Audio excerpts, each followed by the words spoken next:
Here's the question. Hola, bitches. Good day to you and yours. All right, today is the day that we play Big Dummy, the game show that rewards you for your stunning ignorance. And here's how it works. You call us. We will spin the category wheel. We will... Come on, Ted.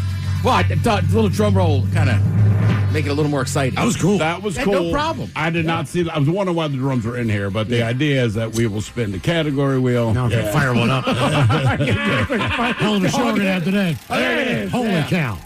You're really out of sorts. I'm disheveled. Yeah, get it together. I started earlier today.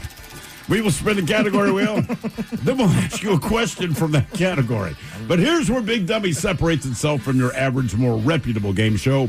We will continue to ask you questions until you get one right. Because, as always, we want you to leave here smarter than you showed up. Now, so far this year, our biggest dummy has been the lovely and talented Patrick, who thought a coffee pot was caffeine-laced marijuana and found a way to answer 11 consecutive questions wrong.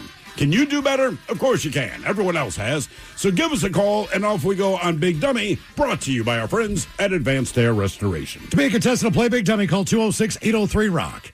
Like the Men's Room on Facebook, follow us on X and Instagram at Men's Room Live. Send your emails to the Men's Room at KISW.com, and now watch the show live on YouTube at KISW Rock. You're listening to the Men's Room with Miles and Thrill, 99.9. KISW. Home and Tolls, away we go. Welcome to the 21st Amendment season, episode number 4,529. What a large and in charge program we have for you today. A guaranteed future repeat. Happy to have in studio from the Beastie Boys and Cypress Hill, the one and only Mix Master Mike in studio. He's going to event this weekend at the Mopop. That is very cool, man. Yep. Rebels and Icons. That's a new display. And they're having an opening party. Do you believe that he is more of a rebel or an icon? I would say a little bit of both. A little bit of both. Yeah. But if you had to lean, say, hey, man, you got to pick one. I'm going to go icon. I don't know. I go icon.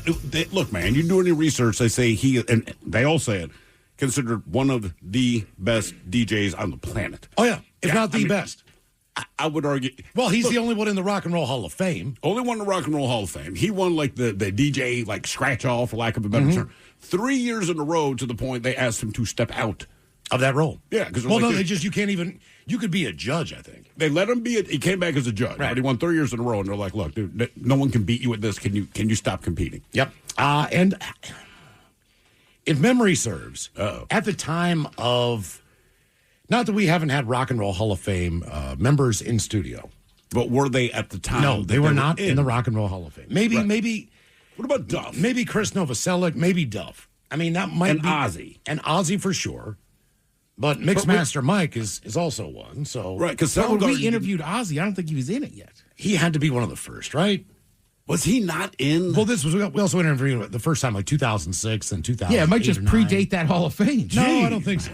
No? I think he had to be in. He had to be in with Sabbath or as a solo artist. But There's when no did way either of them go in? That's the thing. Because they take their time on this stuff sometimes, you know? Yeah. I don't know. So, yeah, he will definitively be the only Rock and Roll Hall of Famer that we are currently aware is in the Rock and Roll Hall of Fame at the time we talked to him. Yeah. Kind of cool. That is.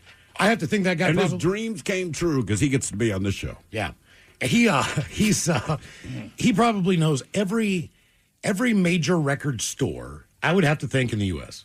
Oh, God, yeah. Anywhere he travels, right? I mean, that's what he's going to go do. He's going to go find the most obscure crap he can. Mm-hmm. And that's the kind of stuff you want to hear. So, and then make it awesome. He's coming up on 4:30 on the program. So very happy to have Mix Master Mike, who's in Seattle for the weekend, joining us coming up.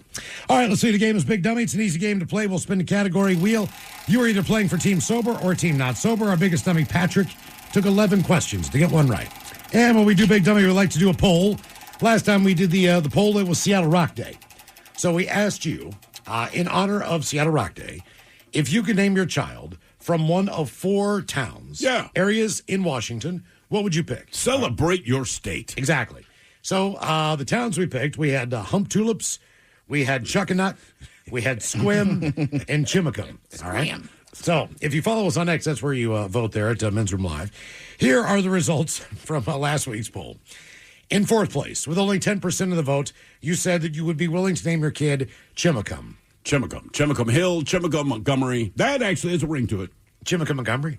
Yeah, I mean, it's not a great name, but Chimicum Smith or Chimicum Hawk, it would have to be Chimicum Montgomery. I call him Chim Chim Charu. Chim Chim Charu. There you go. In third place, with 14% of the vote, you said you would name your kid Hump Tulips. Hump Tulips Hill. Hump Tulips Montgomery. Yeah, well, that would work. Hump Tulips Hill. You think? Yeah. Sounds like a song. I found my thrill. Thank you. On Hump Tulips Hill. Second place with 35% of the vote, overwhelmingly the one that you picked the most if you were playing Big Dummy, that would be Chuckanut. That came in second place. Chuckanut Hill. Chuckanut. And number one, Squim, with 41% of the vote. Squim Smith. That's not bad, though. Is it? Yeah. Squim Smith? Well, initially, Of last all week, the names that are there, Squim might work best with Smith. It's not saying much, but Yeah. I don't know. Other than Quincy, is that the only first name with a Q in it? In any Quentin? part?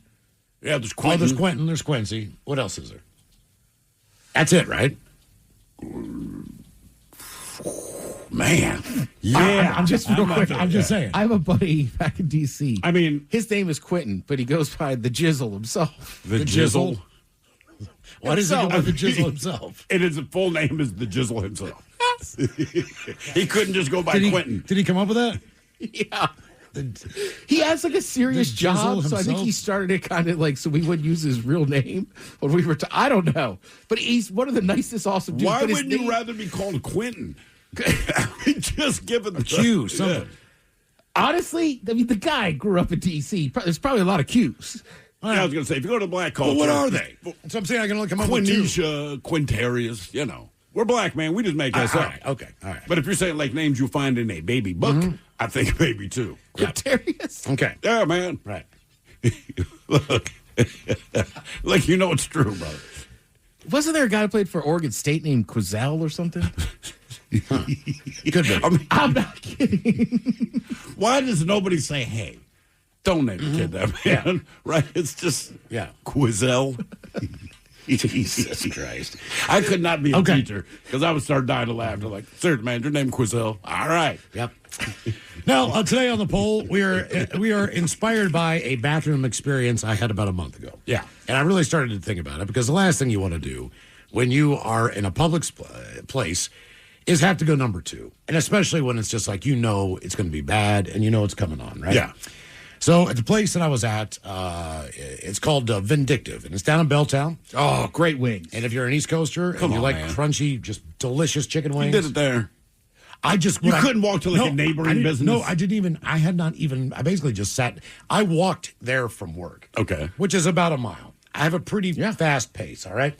By the time I got there, man, I'm like, oh man, I've stirred up some stuff. All right. So I haven't even ordered food yet. Just real quick, I'm a fan of that place. Their wings are good. I do not like blue cheese. Their blue cheese is delicious. It's real blue cheese. Yeah, it's like kind of like the stuff you would get at the actual like Anchor Bar in Buffalo. I they're can't believe from- you actually tried it. They're from That's what I'm Buffalo. saying. Yeah. They don't have ranch. They'll shoot you if you bring Oh, it. right, or you can yeah, go yeah. upstairs. I think there's a claw machine. Try to get some. They have a claw But they machine have for ranch. I'm almost positive. If you want ranch, you have to use a claw machine to try to get it. If you brought it in, they'd Damn. take that bottle and break it over your head. Oh, yeah. I mean, that's how much they hate ranch. Yeah, but their blue cheese is awesome. Okay, so what happens is I walk in, I find a place to sit down, I put my coat down, and I'm like, I got to go to the bathroom. Now, if you've ever been to Vindictive, you know that the bathroom is Christmas themed. What? It's Yeah, all year round Christmas decorations. Okay. And they are piping Christmas music. Okay? What was playing when you were... Holly Jolly Christmas. Have a holly jolly- And I'm going to let it loose, man. And I just thought to myself, there are very few establishments that are, in my mind, smart enough to have music in the bathroom or just a cool bathroom gimmick. Sure. There are a couple. There's a place in Wallingford. What the hell's that Italian restaurant? Bizarro. Mm-hmm. It's right there in the name. They've got, when you walk in there, they've got either positive affirmations playing or jokes or whatever the deal is, and bad pictures up of people from the 70s and 80s just in the worst, most horrible outfits you've ever seen in your life. But there's only a few places that you go to that had music in the bathrooms. I was really just sitting there thinking about that because for whatever reason, it kind of distracted my mind a little bit. Listening to holly jolly... Yeah, I can see that. Because Have a holly jolly I'm kind of bopping up and down. It's the best time of the year. My head's doing this. I'm just like, I'm taking a dump. Typically, when I'm doing that, You're not rocking out? I'm not listening to music. You know, It's wild, too, on like a summer day, like you're in there eating, then you go to the bathroom, you're like, oh, it's December. Right. It's rare. It's like when sun hits your penis. Yeah. It's just one of those things that doesn't happen very often, right? Yeah. So I was in there, and I enjoyed it, the experience thoroughly. I think when I left there playing You're a Mean One or something like that. That would be the song to play. Exactly, whatever. But I'm letting one rip. So, okay. So today on the poll, we have picked some songs that will play every time that you go number 2. All right? That's the idea. So, in public place, multiple stalls, wherever you are. Doesn't matter. You're in a hotel room. Meeting your with your girlfriend's family, parents for the first time. whatever it is. This is what's playing. They're going to hear it through the door because every time you use the bathroom, you're going to hear our first choice, Mike. Mississippi moon, won't you keep on shining on black water? Yeah, I mean, Doobie that's Brothers your scenario. and Blackwater. Depending on the consistency of what you're doing in there, this might be appropriate for more so people than not. But either Yesterday way. morning, it would have been this for me. Yes, for sure. Like, Blackwater. ooh. Yeah. I mean, it's a good song. It's soothing, You just don't want to let everyone know you're pooping, but you're going to. but it's more of a relaxing experience with the song, I think. You know, you can kind of just take your time and lean back. About to say, if I'm in a public bathroom at the bar or a game or something like that, I feel like it eases the tension. Okay. It does. My Are you issue is sure? my issue is that when it's not a public bathroom, and it's just like somebody's house, or like here at work. It's not a super public bathroom, Sure. but you walk by and hear that song. It's like, oh, Ted's pooping. Yeah. I think it's worse if you're like at a sporting event. You know, there's 27 stalls, and yours is the only one Sure. playing music. Or it's even worse if it's one stall, one urinal. right. For a guy. Or 2 stalls for a woman. Oh, you what know? about those unisex bathrooms they have at the airport now? Right, so Sure. it's men and women. You're in there. Well, but you're in there by close- yourself. No. These They're- are. are they, anybody can walk in? And I did not realize this. So I had to pee. I cannot figure out what the bathroom is. There was a bathroom sign, but I saw a woman walk out. So I'm just like, oh my God. Then I see 2 dudes walk in. So I'm like, okay, maybe both are down there. It's All right. one bathroom. All of them are stalls, okay? So you might be peeing or pooping. No one knows. But it's all stalls, and it's men and women in there. So the only time you see Okay. each other All is right. when you wash your hands. Fair enough. All right, so Blackwater from the Doobie Brothers. That is your first option that will play every time you go poo. Option number 2, if we could. Number 2, I get it. Push it good. Push it real good. Double flusher. Salt and pepper. Yeah. And push it. And this might be for somebody who has a going problem, but you're pushing it real good. I tried to convince my kids when they were younger that this song was written for this exact purpose. And I kind of look at, is that true, Mom? She was like, no, don't listen to your father. Okay. Yeah. I'd rather have kids believe that than what it's about. Yeah, that's what I said to my wife later. I'm like, this is better. Push it a strong contender. Every time you go to the bathroom for the rest of your life, that song will play. Push it real good. Song number 3 goes down south.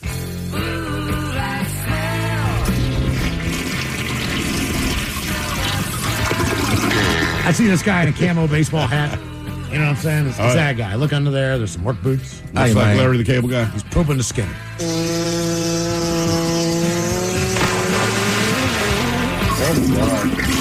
Oh, my God. Leonard and Skinner is the band, and that smell is the tune. Finally, on the list, we have option number 4. Let it go. Let it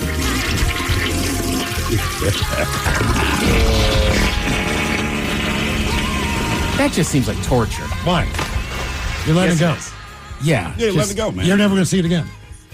I just the song. It just sounds like a circle like- of hell. yeah. This is too much. Yeah. It's like when your dad leaves when you're younger. You're never going to see him again.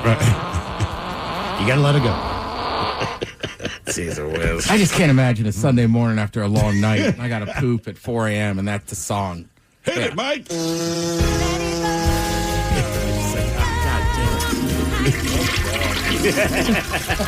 When does it stop? Does it stop on the flush? Because you would hear that exactly. Yeah. I think it's the whole process until you close that door and walk out, man. That's all. As soon as you go in, basically, when you sit on the toilet I seat, don't think so. I think it's right when it hits the water. I mean, I think it's got to be like a curtain opening up, you know? Oh, no. Like at a concert. Also, like, what if You you're know when the pooping- band's coming out. What if You you're can get the pooping at feeling. somebody's house? Yeah. And they have a smaller child. Now the child's just outside the door singing the Sing it to song. Look, I can't go. All right. What tune you taking, Mike? Oh, I'm for sure.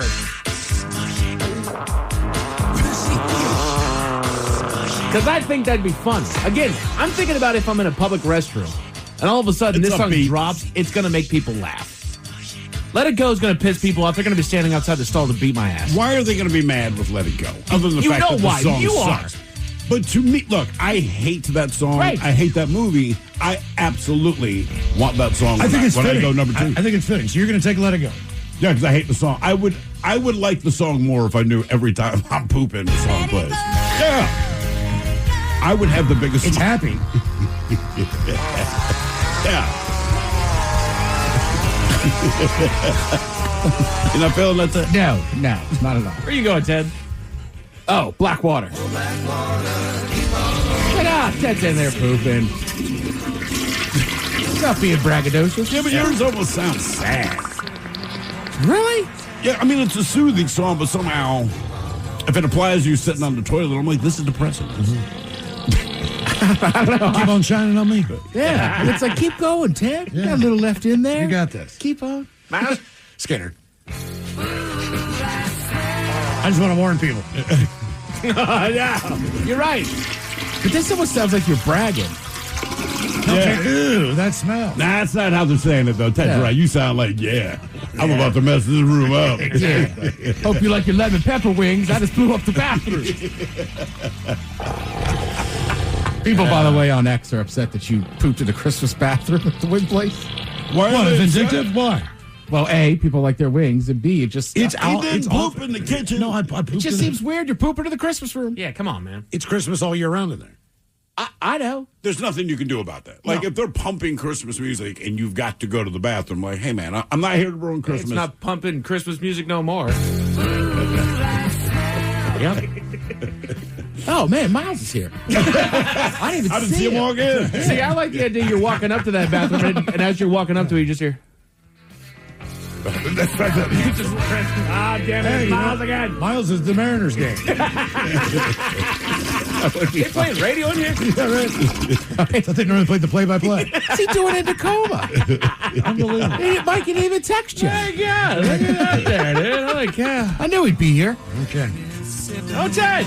Oh, He's here, too. Found him. dude, sounds like he's next door at the other bar. I heard it from the wall.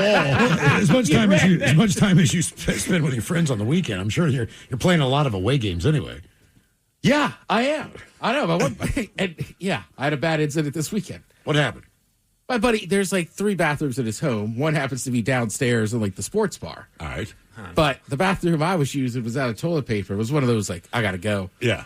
So like, just as soon as the as soon as the doors open, bombs away. It is not pleasant, and I just hear the slider open. Like, God damn! The slider. Because they were outside. Oh, the bathroom, even with the door closed.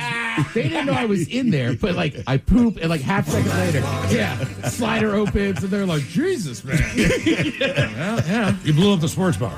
I did. People are getting on my ass about vindictive. Well, it wasn't Christmas themed. Are they mad that it's Christmas theme or that it's vindictive? Gimmy's just mad. What do you mean? People don't poop when it's Christmas time? No. So here's your men's room poll. One plays every time you poo. Will it be Blackwater from the Doobie Brothers, Push It from Salt and Pepper, That Smell from Skinner, or Let It Go from, do we know the artist who does Let It Go? Idina Menzel. Okay. What did Travolta call her? Adele Dazeem. Yeah, he did notice. So he says, like, and the boy goes to like Adele Zima Sam. That is not her name, man. All right, more on Big Dummy coming up. If you'd like to be a contestant, 206-803-ROCK. Always live on the free Odyssey app. Text the guys at 206-803-ROCK from the Pinky's Plumbing Studio. You're in the men's room.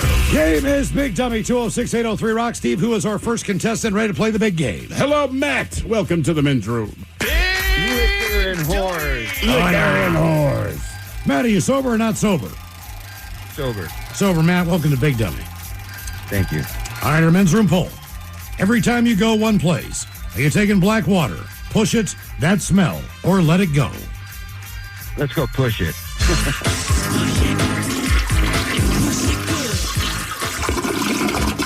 You gonna push it real good? Yeah, push it real good. Real good. I like how they add that. Like, oh, I was only gonna do it kind of poorly or mediocre, but yes, I'll do it real good. All right, Matt. Here is your question. Medical scientists Frederick Banting and Charles Best. They're credited with discovering which? stem cells, vaccines, antibiotics, or insulin? What was their names again? Let's see here. Frederick Banting and Charles Best. Let's go insulin. One and done, man. Wow. Nice job. Why did you go insulin? I gave you the names. You went insulin. You nailed it. How is that? I don't know. It just, I'm sure I've heard the names before, and it just kind of made sense. It seems like that would be the earliest one. It is definitely the earliest one out of the three, for sure. Okay. All right, before we let you go, 50-50 question. True or false? The plural of barista is baristae. False. True. It's not baristas? But they don't spell it that way. What do you mean they don't spell it that way? It's like hotty toddy baristas or something. Everyone will always say baristas, but technically it is baristae. So if you see more than one, there's 3 baristae working today. Yeah. Oh, wow. There's 2 bikini barista in there. Yes, bikini It's a barista. small little booth for that. Game is Big Dummy 206-803, Ron. Hello, Liz. Welcome to the men's room. Oh, sorry. Tell that kid to shut up. No. Okay. Lizzie, is sober or not sober? Sober. No. I was going to say, it sounded like sounds like you don't need to be. You need to drink. Yeah, exactly. All right, Liz, every time you go, what's playing? Blackwater, Push It, That Smell, or Let It Go? Push it. Mommy's in the bathroom. All right, Liz. Here is your question. How many years did World War II last? like the entire war or our involvement? I believe the entire war. 4. 6? 6. 6? In your defense, I think we were only involved for 4 of them. Yeah, because we tried to stay out, and then what? Japan got on the nerves, to put it mildly. That's how they say it now. Yeah, they kind of got on the nerves. Got on our nerves a little bit. Got on the nerves, just a little bit. All right, your question. What was JFK's middle name? Hint, it's the same. John? No. It would be the same. Was it Franklin? I'll give you a hint. It would be Betty Ford's vagina's nickname. Fitzgerald. It is Fitzgerald. It is. I thought it was Fitzgerald. That Betty or that Betty Ford. didn't help. Really? I was going to say Fitzgerald, then my mind just started racing. She was married to Gerald Ford. Betty Ford was married to Gerald Ford. Fitzgerald. Right. Come on, man. Work with me. All right. Your question, what was FDR's middle name? What was the D for? What was that?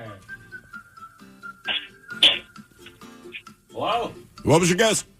Oh, phone dog. Failed. Franklin Delano? Not Delano, Delano. Delano. Yeah, Delano. Franklin Delano Roosevelt. Game is Big W 206-803, Rob. That sounds like a little more Italian.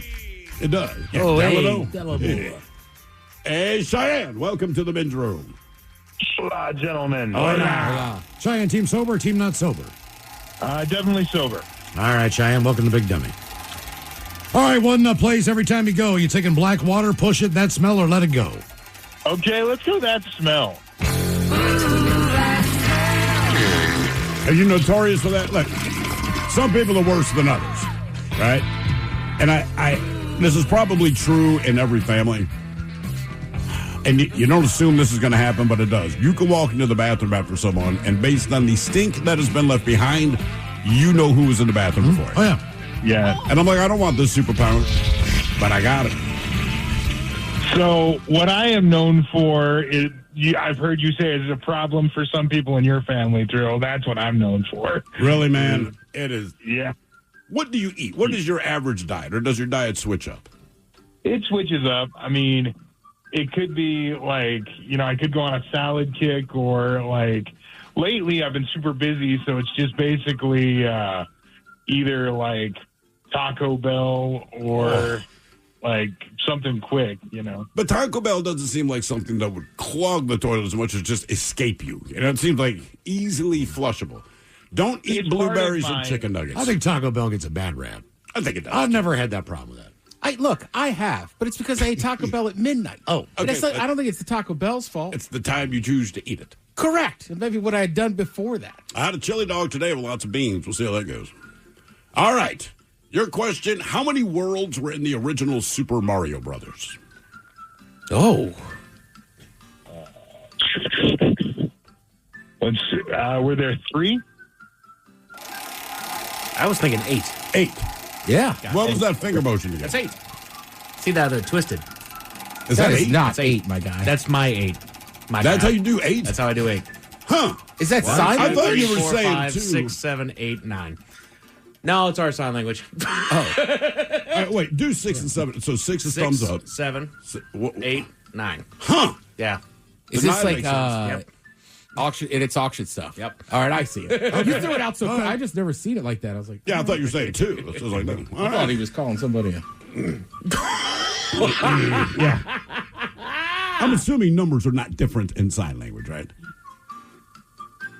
Like if I'm trying to indicate 10, I would just hold up both hands, Yeah, right? yeah. Okay. So you got your weird auctioneer sign. Is that universal among auctioneers? Like, the could you go most part, anywhere yeah. in the country and they know they were... I have yet to be corrected on it or had a confused look for it. Huh, okay.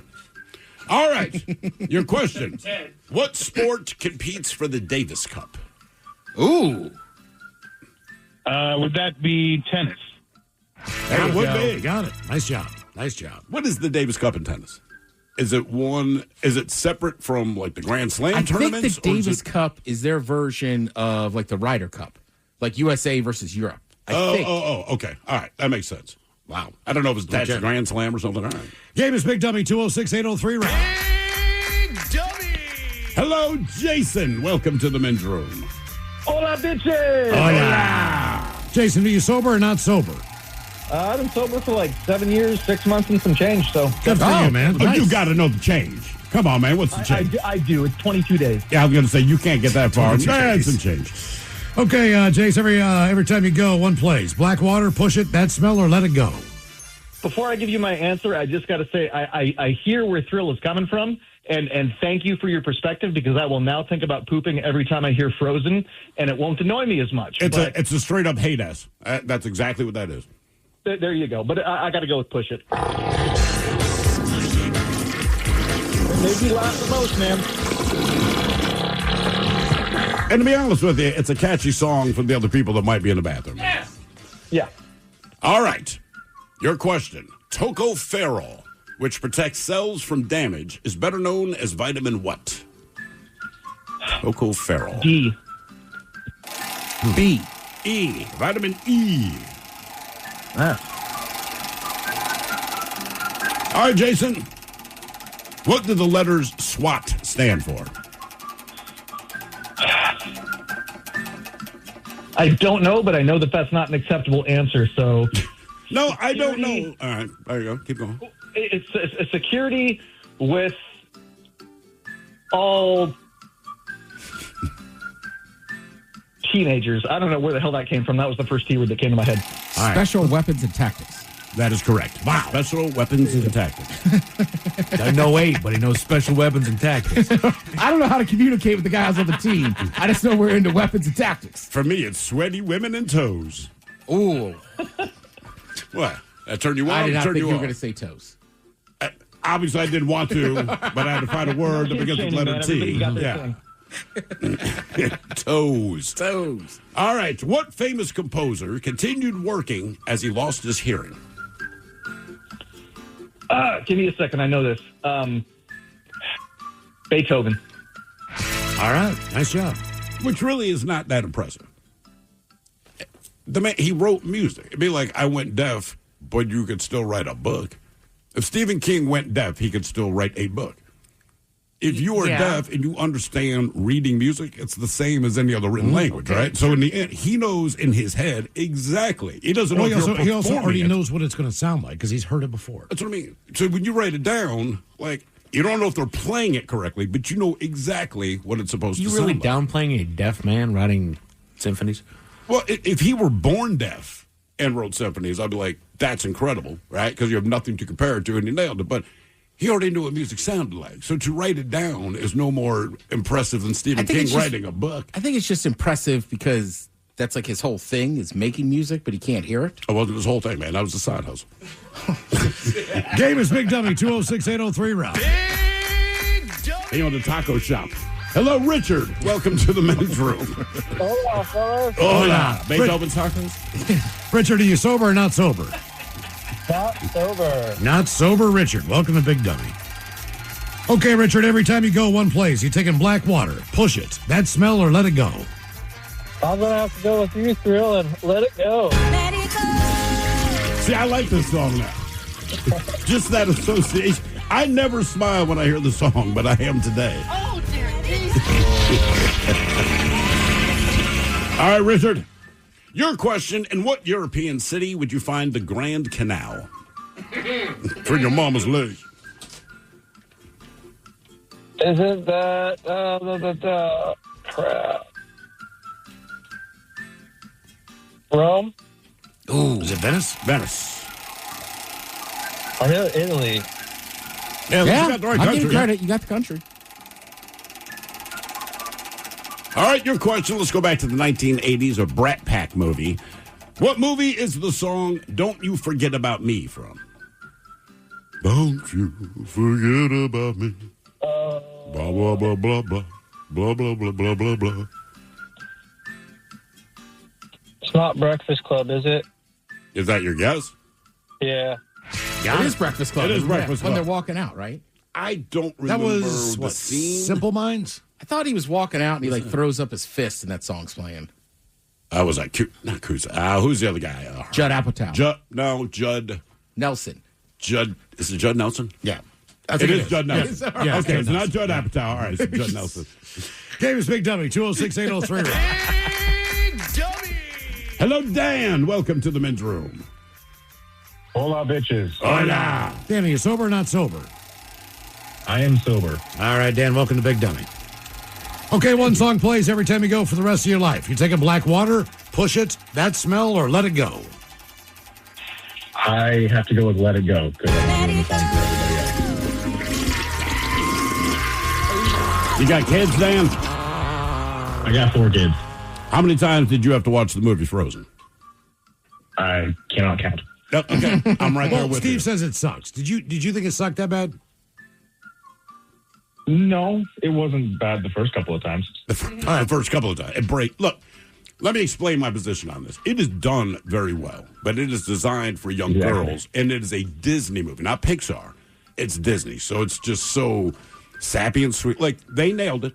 Obviously, they hit their audience. It meant a lot. But as a grown-ass man, sitting through that movie is tantamount to torture. I mean, it is just, it's god-awful. Yes. He agrees. All right, here's your question. What was Ozzy Osbourne's real first name? I have no idea. Oswald. Is it very European? It's Luigi. It is not. That just looked at me like, you're full of S. I am full of S. It was John. Just John, Osborne. Yeah. Okay. Or was it Quentin? Yeah. Quentin. La Quintarius Wonder Osborne. how he picked Ozzy. I bet you people gave it to him. His last name's Osborne. Oh, okay. I bet you Yep, just yep. through Oh, school. like Smitty. Exactly. Smitty Smith. That's my assumption. Well, right. You play any sport and your last name's Smith. Like, they just call you Smith. It becomes Smith. Yep. All right, your question. What tough guy actor won an Oscar for Best Picture as the director for the 2005 movie $1 Million Baby?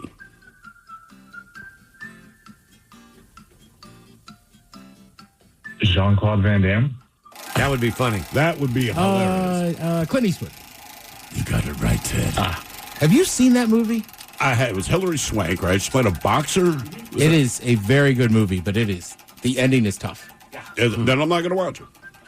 I don't voluntarily make myself sad. You know, like certain movies, you don't know it's going to be sad. I didn't Anyway, know it dang was going to end that way. It's dark. I just thought it was a good, and it is a great boxing film. Right. Would you have watched it if you knew that it was going to end the way it did? Honestly, yeah. I would still recommend you watch it just because I know you like boxing, and it's that good of a boxing film. I do, but I don't like sadness. The end is tough. All right, okay. All right, your question. Pete Best and Stu Sutcliffe were past members of what legendary band? What were the names? Pete Best and Stu Sutcliffe. AC/DC. I have no idea. Beatles. The Beatles. Beatles? The Beatles. Those Beatles. Little band out of Liverpool. A little bad. All right, your question. How many mammals lay eggs? 1. 3. Oh, damn. So we know about Platypus? the duck-billed platypus, right? For whatever reason, that's the one that gets all the credit. There's also the short-beaked echidna and the western long-beaked echidna. All 3 lay eggs. I just feel like in school growing up, you only heard about the platypus. But they even said it's the only mammal. That's how they tell you. And then you find out they're lying to you. They're wrong. Echid is a rodent. Well, it's an egg-laying rodent. All right, your question. Carbonade flamande is a dish made with what beverage? What do they add? Carbonade flamande. I would be willing water? to try it. That's what I thought. Beer. Oh. Yeah. So when you have beer cheese, tell them, oh, this is a queso carbonade flamande. Then you can charge more at your restaurant. Queso carbonate. Question 5, Dan. Question number 5. In the movie I Know What You Did Last Summer, what did the teens do last summer? They killed somebody in a car accident. Jeez, a whiz. I didn't see the movie. Yeah, that's what they did. That's what they did last summer. And then they released, I still know what you did last summer, but when they released it, I'm like, technically it should be I Know What You Did 2 summers ago. I've never seen the movie. Do they accidentally hit him with, and then just run away from the scene and just pretend like it didn't happen, or I saw it a million years ago. Okay. I think it was an accident. I don't believe it was intentional, but they rolled out. And then who was the person that knew what they did last summer? the killer? Oh, who's the person antagonizing? I really don't know. I gotta watch that movie. I got to watch it again. I don't know if I remember. But what's her name? Jason's mom. Was awesome in it. Game is Big W 206-803 Rock. She was a big actress back in the day. Hello, Tom. Welcome to the men's room. Hello, gentlemen. Hola. Tom, team sober? Oh, yes, as always. All right, Tom. What's going to play every time you go? Blackwater, Push It, That Smell, or Let It Go? I think push it.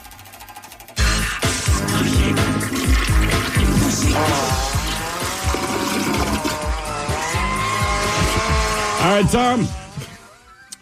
The ancient Celtic festival Samhain is believed to have inspired what holiday? Halloween? Lee, one and done, Tom. Nice job. All right, before we let you go, a 50-50 question. True or false?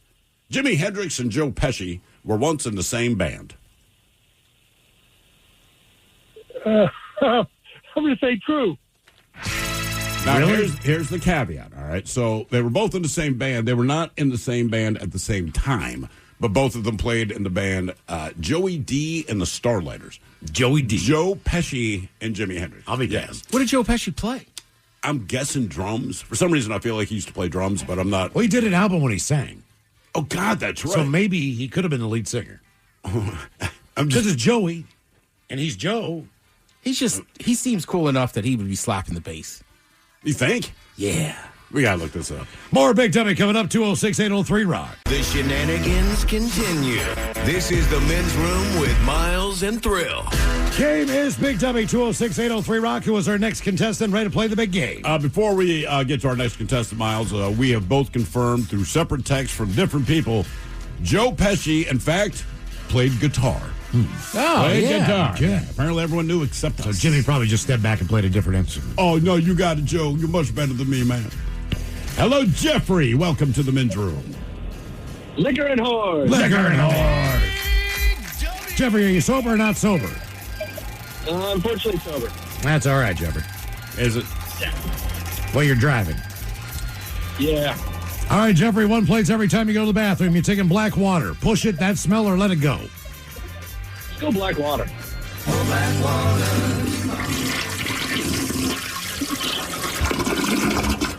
All right, Blackwater Jeffrey, here's your question, multiple choice. On average, how many hours does it take food to pass through the human body? 23, 33, 43, or 53 hours? 33. 23. 53. Really? I can't believe Pixar has done a movie on that yet. Right? They did that movie, what, Inside Out or whatever. Like I feel like the new Pixar 50. It came out wrong. Yes. Yeah. Go ahead, just remove that. Yeah. All right, your question. That is not what I meant. From ingestion to digestion. Yes. Much better. Yeah. Week, man. All right, your question. Jesus Christ, I absolutely did not mean that. Clean it up, dang it. Yeah. Family show. The gun battle at the OK Corral was fought between what two groups?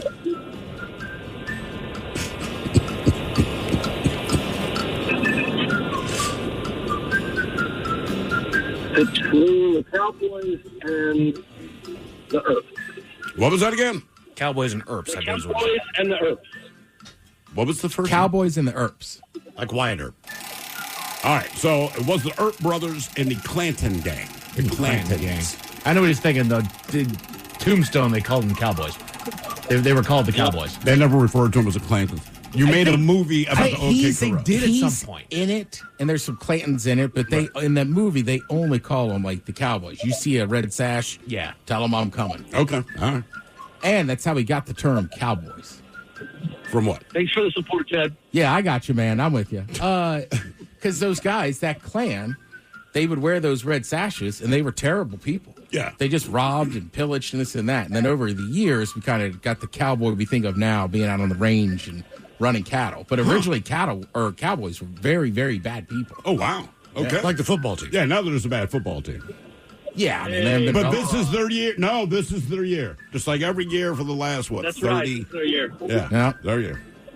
They'll be playing my Ravens in Rio de Janeiro. Ooh, yeah.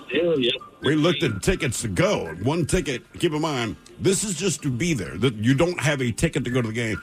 $6,000. So I told my wife, wow, guess where we're not going this year. Is that for the air flight? Dude, that was, I want to say she got as far as the flight. And just know, if you wanted to go to that game from Seattle, your connection is either Houston or Atlanta. All right. Which already That's not bugs me. bad. But you're flying across the country and then to fly south. But it was like a 19 or 20-hour day. You went to Africa in that time. Yeah. We're going to South America. And then, that was $6,000 basically to land in Brazil. And you still don't have the ticket. Oh, yeah. So I won't be there. That's my point. All right. Your question, what animal can clean its ear with its tongue?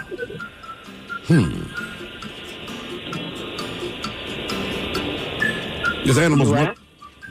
How in the hell? What did you say, Jeffrey? A giraffe. How did you know that? I was going to say a frog. That's not a bad. Do they have ears? Yeah, but no, their tongue sticks out to catch insects. They just got to clean it real quick. Right. How did you know a giraffe? I just know they have long tongues. Okay, well. And how do you know that? It's time at the zoo. Game is Big Dummy, 206-803 Rock. Hello, Stone. Welcome to the men's room. Hola. Hola. Stone, are you sober or not sober? I'm sober driving a truck. All right, Stone, welcome to the program. Okay, Stone, every time you go one place, you taking black water, push it, that smell, or let it go? It's got to be that smell. I grew up on Skinnerd, and I just hope when I flush, it goes the smell that surrounds you. It's all right. I think Skinner would be very honored. All right, there, Stone. Here is your question. The Hellenic Republic is much better known as what country?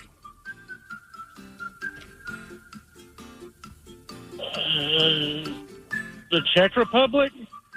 I always wanted to open a check cashing place called the Czech Republic. The country would be Greece. Oh. All right, Stone, your question. What city and state would you have to go to visit Graceland? Memphis, Tennessee. You knew that one. I had a Nice feeling work, he Stone. was going to know that. Very good. Has anyone ever been to Graceland? I'm going to Graceland. You're going to Graceland? No, just kidding. Oh, I was going to say, man. Do you have Paul any Simon's song. desire? I'm going to fly into Memphis in November to go down to Oxford for a game, but Okay. I don't think we're going to hang out in Memphis. You won't. No, Beale Street. What was that? Beale. Street. Beale. But even people from Memphis, everyone, you talk up your home city. Whatever, if you say, Baltimore, I heard it's violent. It is, but I'll tell you cool places to go. People from Memphis tell you, go to Beale Street and do not leave. I just heard, as far as NBA players who have to go there and play, that is the town that they hate the most. Really? Yeah. Is it just because it's so? I don't know. I've never been. I really don't know. But that's the one stop where they're like, oh man, we got to play in Memphis. Yes. Yeah. I mean, LeBron talked about it, and then people got on him, and then all these other NBA players came out, and they're like, no, it sucks. And they're like, look, LeBron's from Cleveland. Okay? Yeah. So he knows garbage. If he's saying Memphis is bad, it sucks. Game is Big Dummy 206-803, Rob. Hello, Harrison. Welcome to the men's room. Liquor and whores. Liquor and whores. Harrison, you sober or not sober? I'm not sober. All right, welcome to Big Dummy. Okay, every time you go for the rest of your life, one place. You're taking black water. Push it, that smell, or let it go. Push it. Oh, he's gone. Basically, he called to tell us the song he pooped to and then hung up. And I'm out. All right. Legend. Hello, Will. Welcome to the men's room. Hola, bichola. Hola. Willie on team sober or team not sober? Definitely not sober today. All right, you got a day off, Will? Yes, sir. Good for you. Okay, one place every time you go. You're taking black water, push it, that smell, or let it go. Push it real good. Dominated. By the way, doctor told me I don't have AIDS. Good for you. That Walker. All right. Your question, Hg is the chemical symbol for what element? HG. Yep.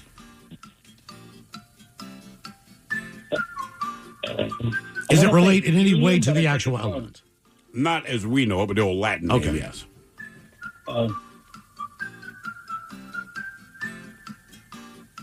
Is it I don't think it's helium, but that's the only one that comes to mind. Hg. Like H.G. Wells, old Mercury Wells. There. Oh, Yeah, Mercury. All right. Mercury? Mercury, yeah. Oh. Okay. All right, Will, your question. What sport has a hooker and a scrum?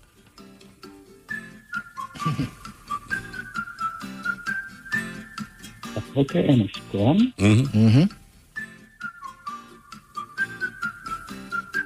Sounds like it's played on Aurora Avenue. I have no idea, but cricket? Is it rugby? Rugby. Yeah. I met a bunch of the Seawolves last week. How big are they? Big guys, nice guys. So most rugby players I've ever met, definitely built, always nice, and in search of beer. Yeah. I mean, I like think they that's- had practice, so they weren't really boozing. Oh, really? Yeah. Oh, okay. I know. I kind of want to slam beers with them, too. I'm just saying, for some reason, rugby more than any other sport. Like, I wanted to drink with you guys. Yeah. Talked to one of the guys who works in the front office. They were very complimentary of our old friend. They used to be Rucky. Oh, yeah? Yeah. Okay. What, did he move? Yes. Ah, okay. All right, here's your question. Which planet in the solar system has moons named after characters from Shakespeare plays?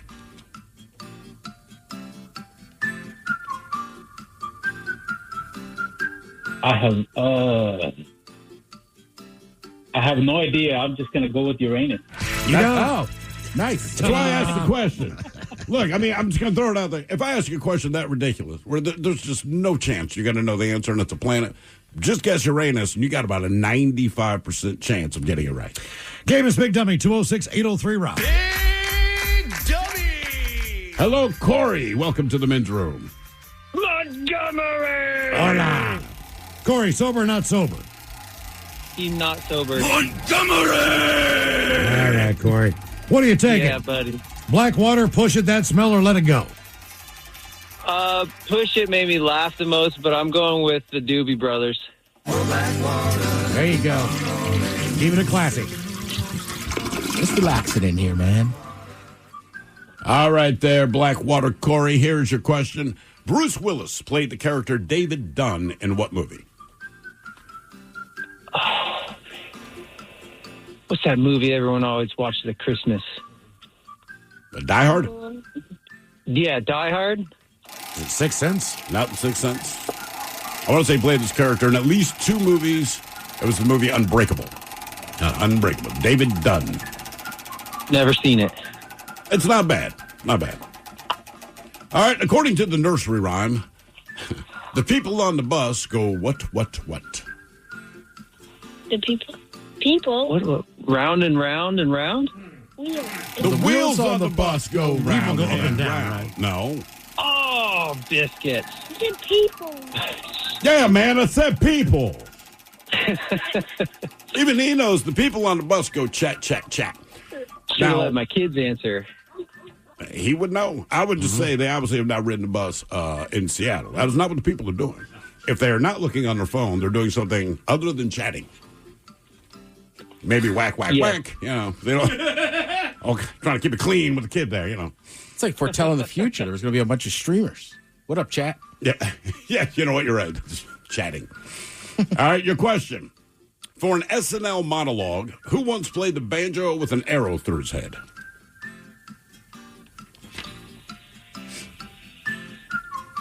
I have no idea. I'll go Will Ferrell. And not a bad guess. Steve Martin. Steve Martin. I bet your kid knew that one too. He's a wild and crazy guy. I was going to say. Oh, Steve Martin, the Dad. older one. All right, the terrible song From a Distance was a hit in the 1990s for what singer? From a distance. She had Wind Beneath Her Wings. Oh, From a yeah. Distance. God. She used to have a residency in Vegas, believe it or not. I believe it. And apparently it was a great show. What, is she singing someone else's song? She basically does stand-up, sings, tell stories. She's funny. Yeah. Her song. It's more of a variety. Doesn't she have a Billboard #1 in like 4 or 5 decades? I don't know. Something like that. Like when her career started, she got a Billboard #1 in like 4 decades of her career. Wow. She might. Madonna? Oh, Bette Midler. Bette Midler. Not the one I was thinking of. I thought it was Barbara. My bad. Yeah, I think totally Barbara screwed up. Streisand. I think you're right on Maybe. that. I could see confusing those two. I think they have the exact same audience. I think that's very safe to say. All right, your question. What does Morpheus tell Neo to follow in The Matrix? Before they officially meet, talks to him on the phone or through the computer or whatever. Says, follow this. Yeah, through the computer. Yeah. Oh, man, I have no idea. I've seen that movie, too. I'll give you a hint. So he says to follow this particular thing, which seems a little ridiculous, and he notices a woman has a tattoo of it on her shoulder. And he's like, got it. So he followed her. The Dragonfly. Tramp stamp. No. The White Rabbit. The White Rabbit. Question 5. Oh. That's from another movie, too. Alice in Wonderland. Yeah. Well, I think that's why he said it. Yeah, he made a lot of references there. A real original. Which actor played James Bond after Roger Moore, but before Pierce Brosnan? The only one I know is Pierce Brosnan, so I have no guess at all. Really? Pierce Brosnan? Was that the Bond you kind of grew up with? Yeah, I'm a little younger. Sean Connery. Nope. This guy, he's probably Dalton. Timothy Dalton. Yeah. I'm with him. I don't remember Bronson and now Daniel Craig. Really? Because Yeah, when I just Miles and haven't I were watched growing up, it was Roger Moore. And I feel like they put those movies out every 15 seconds. Right? So he was constantly there. I didn't realize other people had played James Bond. So when he left, and they're like, they're going to hire another actor, I'm like, that doesn't make sense. And then my mother explained, like, listen, dude, there's somebody new all the time. And it was Timothy Dalton, and nobody liked him. Yeah, I knew the lore of James Bond before I went in there, so I watched the Sean Connery movies, but I don't know that I can name a single Roger Moore movie. I didn't watch any one. Moonraker, that's the one I liked. Yep, that was a good one. Octopussy. That is the name of the movie. Can you name another one for him? Because he had like 4 or 5. I thought they were great when he was. They were campy. They were. Because like Jaws was in him and all that crap. Jaws was cool. They were in line with like the Batman TV show almost. They weren't that campy, but they were very, very silly. All right, your question. What newspaper was founded by Charles Dow and Edward Jones of Dow Jones fame? I mean, what news? The Economist. Not a bad guess. New Wall York Street Times. Journal. Wall Street Journal. Question 7. That makes a lot of sense. It does. It does. All right, question number 7. What is the capital of Florida?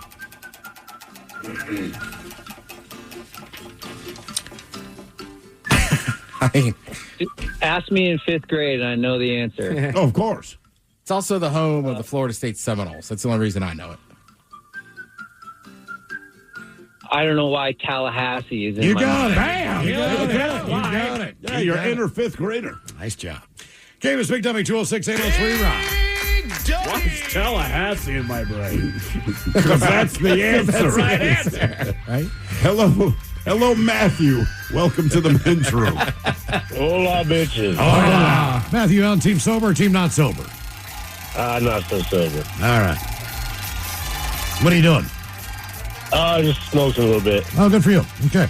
All right, Matthew, one place every time you go. You taking black water, push it, that smell, or let it go? I'm going to go with the doobies as well. That seems apropos.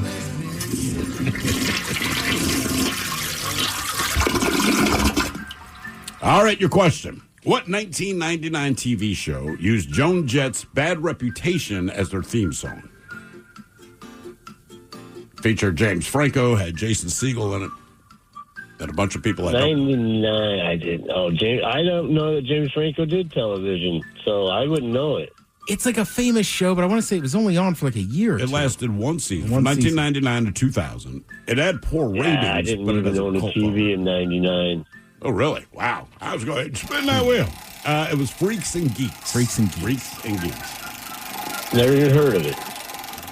If you watch any of those films that they're all kind of in, like that show basically was like kind of a lot of them together. Right. It's almost like they're SCTV, right? Right, because it's all the same kind of writers and actors.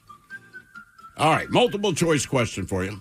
A waltz length dress stops at what part of the body? Knee, calf, or ankle? Waltz? Waltz, yes. I'm going to say the ankle. Calf? Calf. Oh. Got to move a little bit. Yeah, it's hard to waltz in an ankle length gown, dude. That's why I stopped wearing gowns when I waltz. Yeah. Your heels catch it. Mm-hmm. All right, your question. What Harrison Ford movie was loosely based on a book called Do Androids Dream of Electric Sheep? Oh, I'll say Blade Runner. Okay. Wow, nice job, Matthew. Very good. Yeah, man. More of Big Dummy coming up, 206-803 Rock. From the Pinky's Plumbing Studio, you're in the men's room. Text the guys at 206-803-ROCK. From the Beastie Boys and Cypress Hill, Mix Master Mike joining us at 4:30 right after the game known as Big Dummy. 206-803 Rock. Hello, Kyle. Welcome to the men's room. Hola. Hola. Kyle, sober or not sober? Sober. Okay. All right, Kyle.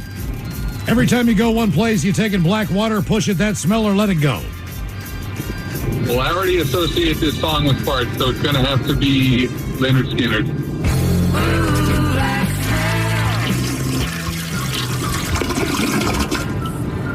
All right, there, Stinky Kyle. Here is your question. I've asked this question before. What was the name of Bob Ross's TV show? Oh, man. Is it called Happy Trees? See, everybody thinks it's Happy Trees. Is it the art of painting? No. So close. The joy of painting. The joy of painting. I'd have called it Check Out My Fro. All right, your question. What is the name of the one-eyed minion from Despicable Me? The one-eyed minion. Yeah, that's a new nickname now.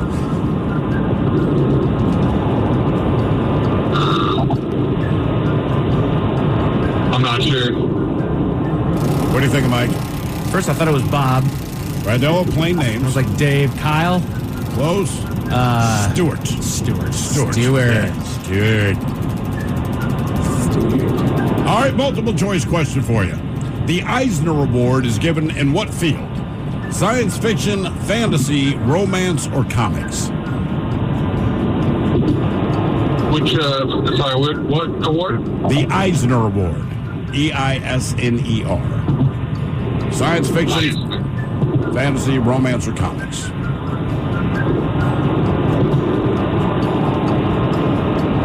Science fiction. Fantasy? Comics. Is that the guy that runs Disney? That was Iger, Bob Iger. I don't know if he's still there or not, but yeah, it was Bob Iger. Question 4. Question 4. According to Fountains of Wayne, whose mom has got it going on? Stacy's mom. There you go. Yeah, Stacy's mom. Got it going on. Was it Eisner? Michael Eisner. It was Eisner. Yeah. Which one did you say? I said Eisner. Bob Iger? Bob Iger. That might be who I'm thinking. It is also. Okay, both answers are correct. Bob Iger and Michael Eisner, both at one point were the CEO of Disney. Okay. All right, here we go. Game is Big Dummy, 206-803-ROCK. We know our CEO. Yeah. We know rich people. Yes, we do. Hello, Robert. Welcome to the men's room. Well, how you doing, boys? Hola. Robert, are you sober or not sober? Well, I'm about almost to 72 ounces of nature's nectar in my belly right now. Okay, not sober, Robert. All right. No, definitely not sober. What's What his is nature's nectar? You don't want to know the guy's name, do you? Whose name? One place every time you go to the bathroom. You're taking black water, push it, that smell, or let it go. Well, what is Let It Go? Who plays that song? That is from the movie Frozen. Can you give me an example? Oh, not that one? Okay. No.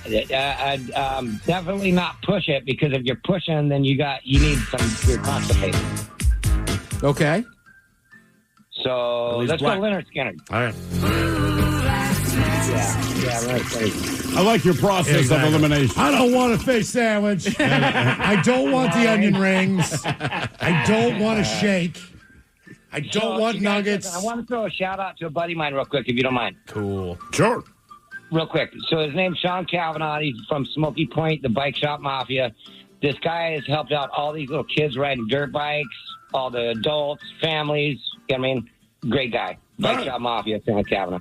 So, anyways, I'm ready to play, boys. All right. Here's your question. Before 1867, what state was known as Russian America? 1867? That is correct. Russian state? Yep. Yeah. Like a U.S. state. Maine? Alaska? Alaska. Probably Alaska. Yeah, Alaska.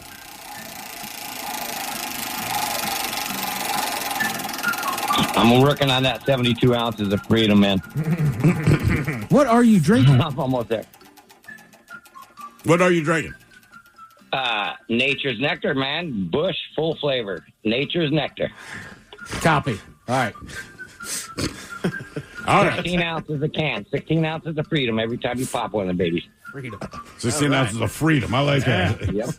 Yep. I've seen their ads. They're wild. All right. Your question. What is the Indianapolis Speedway also known as? I'm not in a NASCAR. I'm a dirt biker. It's It's not open. NASCAR. It's open wheel. NASCAR does race there, but it's famous for like Indy cars and open wheel racing. Yeah, so like Indianapolis 500. Indianapolis 500. That is track. where it happens. That's the track. Indianapolis. What is the other name for the Indianapolis Speedway? I have no idea. The NASCAR? Brickyard. The Brickyard. Oh, where they kiss the brick. Oh, yeah. Yeah. Sometimes that's what I call an unflushed Sorry, toilet. my bad. I'm a dirt biker, dude. I'm not a... Open wheel racer? No, I don't ride a quad, dude. Only sissies ride quads. Oh, Yeah, thrill. Yeah. I know. I just, learn something new every time. You ride a quad? No, I do not ride quads. Does he look like a sissy? Yeah. If you're going to ride a quad, why not just drive a Jeep? You know? I've been telling him that for years. For real. Ted has been saying. We had the conversation earlier in the day. For sure. All right, your question. How many diagonals does a triangle have? How many diagonals? Correct. Kind of a misleading answer. Are you talking about the 3 points on it, or are you talking about the bar on it? I'm just Line asking on a it, question, or the man. point of it? How many diagonals does a triangle have? 3. Oddly enough, the answer is none. None? None. Yeah. Does square equals whatever? Totally. Square equals whatever. Freedom. Yeah. It equals freedom. Well, what is x? If x squared equals whatever, then, x can be whatever it wants to be. Well, It makes no sense. Yeah. I agree. I agree with that. All right. Yeah, it's 2026. Let X be whatever it wants. Change his pronouns. I just don't get it. What is the largest rodent in the United States? Oh, it's got to be a rat. Question 5. Is it a groundhog? Nope. Beaver? Beaver. There you go. It's like the capybara is the biggest, but what do we got? Hey, now. All right, your question. Who originally played Mad Max in the Mad Max movies? Max? The guy who played Mad Max. That's the character. Who was the actor that played Mad Max?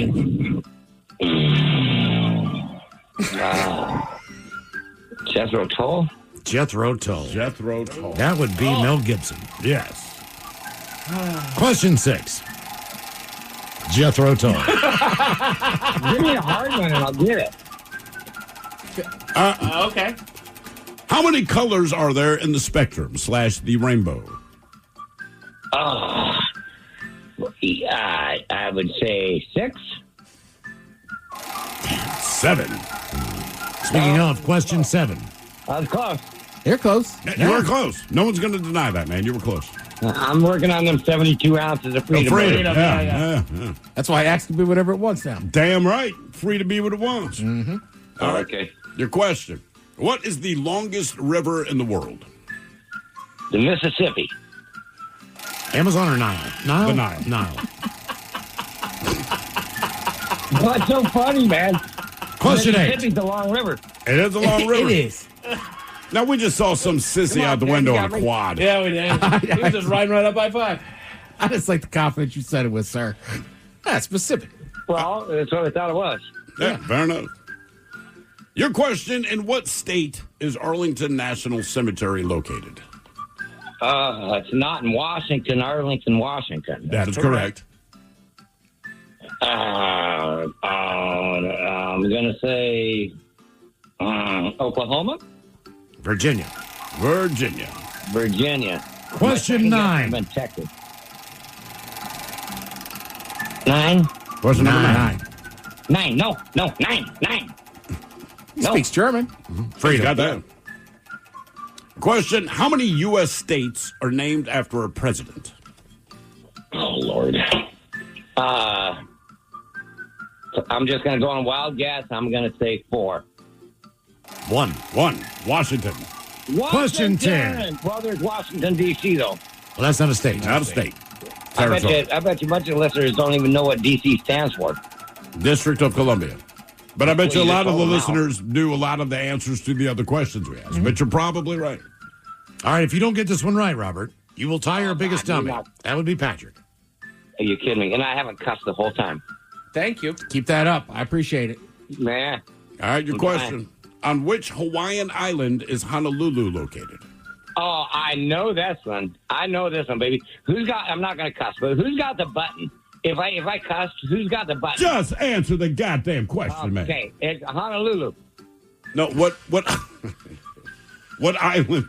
Which Hawaiian island is Big Honolulu? Island. It's the Big Island. I was just there. It's the Big Island. Yeah, what's it called? Waikiki. That's a city. Oahu. Question 11, you just tied Patrick as our biggest dummy. Robert, if you don't get this one right, this is your last question. Either way. No way. Yes, it is. Yeah, way. And, yes, way. And you will now be the biggest dummy. Rightfully so. Well deserved. Oh, no. Oh, brother, you've earned this, believe me. All right, now Miles has talked about this many times. Who did? Miles. Miles. He's one of those quad riding sissies. I'm a scooter riding sissy. Never had the taste of freedom, nothing. No. I just did 18 holes with my putter, dude, over at Clockham Ridge. Impressive. All right. Yeah. Cincinnati chili is served over what? Cincinnati chili would be over a hot dog? Spaghetti. Congratulations, Robert. You are now officially our biggest dummy. Jesus Christ. Let me write that down, Robert. Jesus Christ. Robert, I like how he 12. drops it. I bet you a bunch of listeners don't even know what DC stands for. I bet you don't know anything. You just said you're in Honolulu and didn't get the goddamn answer. And you're going to throw out like you know something. You got. I don't even know what DC is. You don't know where Arlington's at. Full disclosure, though, I would like to sit there and just pound some of those those tall boys. Just like, Robert, you go off, man. He's got 100 stories for you. Yeah, Guarantee it. every once in a while, I'll be like, you're right. Game is Big Dummy, 206-803-ROCK. Hello, Sean. Welcome to the midroom. What's so funny? Hello, gentlemen. Hola. Sean, are you sober or not sober? Well, after Mr. 72 ounces of freedom, I'm happy to say I'm sober. Okay. All right, Sean. Good for you. Compared. He's imprisoned by sobriety. Sean, our men's room poll, one place every time you go. You taking black water, push it, that smell, or let it go? I'm going Skinnerd. Like somebody here says, that dude had an opinion on everything but knows nothing. Generally how that works. All right. Your question, which James Bond film was made into an N64 game? Mm-hmm. Ooh. Oh. One of the greatest of all Goldeneye. time. Yeah. One and done. I never played that game in my life. It's fantastic, dude. It is classic. Look, everyone's told me, like, dude, it is awesome. Never played it. All right, you're one and done. Thank you, by the way, for not being an idiot. But before we let you go, we're going to give you a 50-50 question. The first known use of the OMG was in a letter to Winston Churchill or a letter to John F. Kennedy. First use of OMG. I'm going to go with JFK. I would have too, believe it or not. Churchill. Winston in 1917. I wonder if he understood what that meant. See, that's what I wonder, right? And You the could other use thing it in is- a letter, but when you get it, do you understand what it means? But the problem is, Or do you just go, when you send a letter back then, it's not like someone texts you back. Right. It might be 3 months before, hey, my dearest. Gee, Hitler is I kicking will- our ass right now. What does that mean? You think maybe it's because it's like a telegraph or something? So they were already using like code? I feel like they would have said telegraph, though. This was Yeah. specifically a letter. Game is Big Dummy, 206-803-ROCK. Yes, Winston. OMG. OMG. We will help. The chairman's at it again, eh? Hello, Chris. Welcome to the men's room. Hey, what's up, fellas? Hola. Chris, are you sober or not sober? No, not sober anymore. All right. I've been waiting a minute. But Freedom. that one dude, god dang. Yeah. I heard Ted ask that diagonal question, though. All right, there. Chris, one place every time you go. You taking black water, push it, that smell, or let it go? Whenever I take my dog out, I always sing Lay It Down in my head. I think that's a rap song. Yeah, it is. But I'm going with Doobie Brothers. There we go.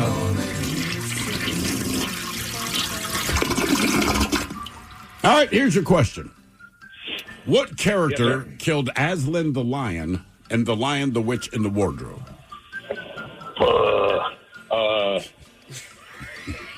I know the Goat Boy. Goat Boy. Not sure. It was not the I don't singer, know. no. There was. Was it the witch?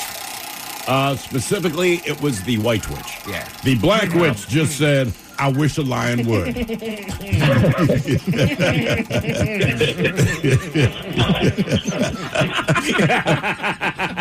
I wish a lion would. I wish a lion would. Yeah, that was the Black Witch. But the White Witch killed it. All right. Your question.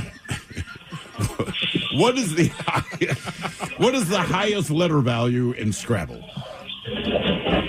Both Q and Z are worth it. 10? 10. Got it.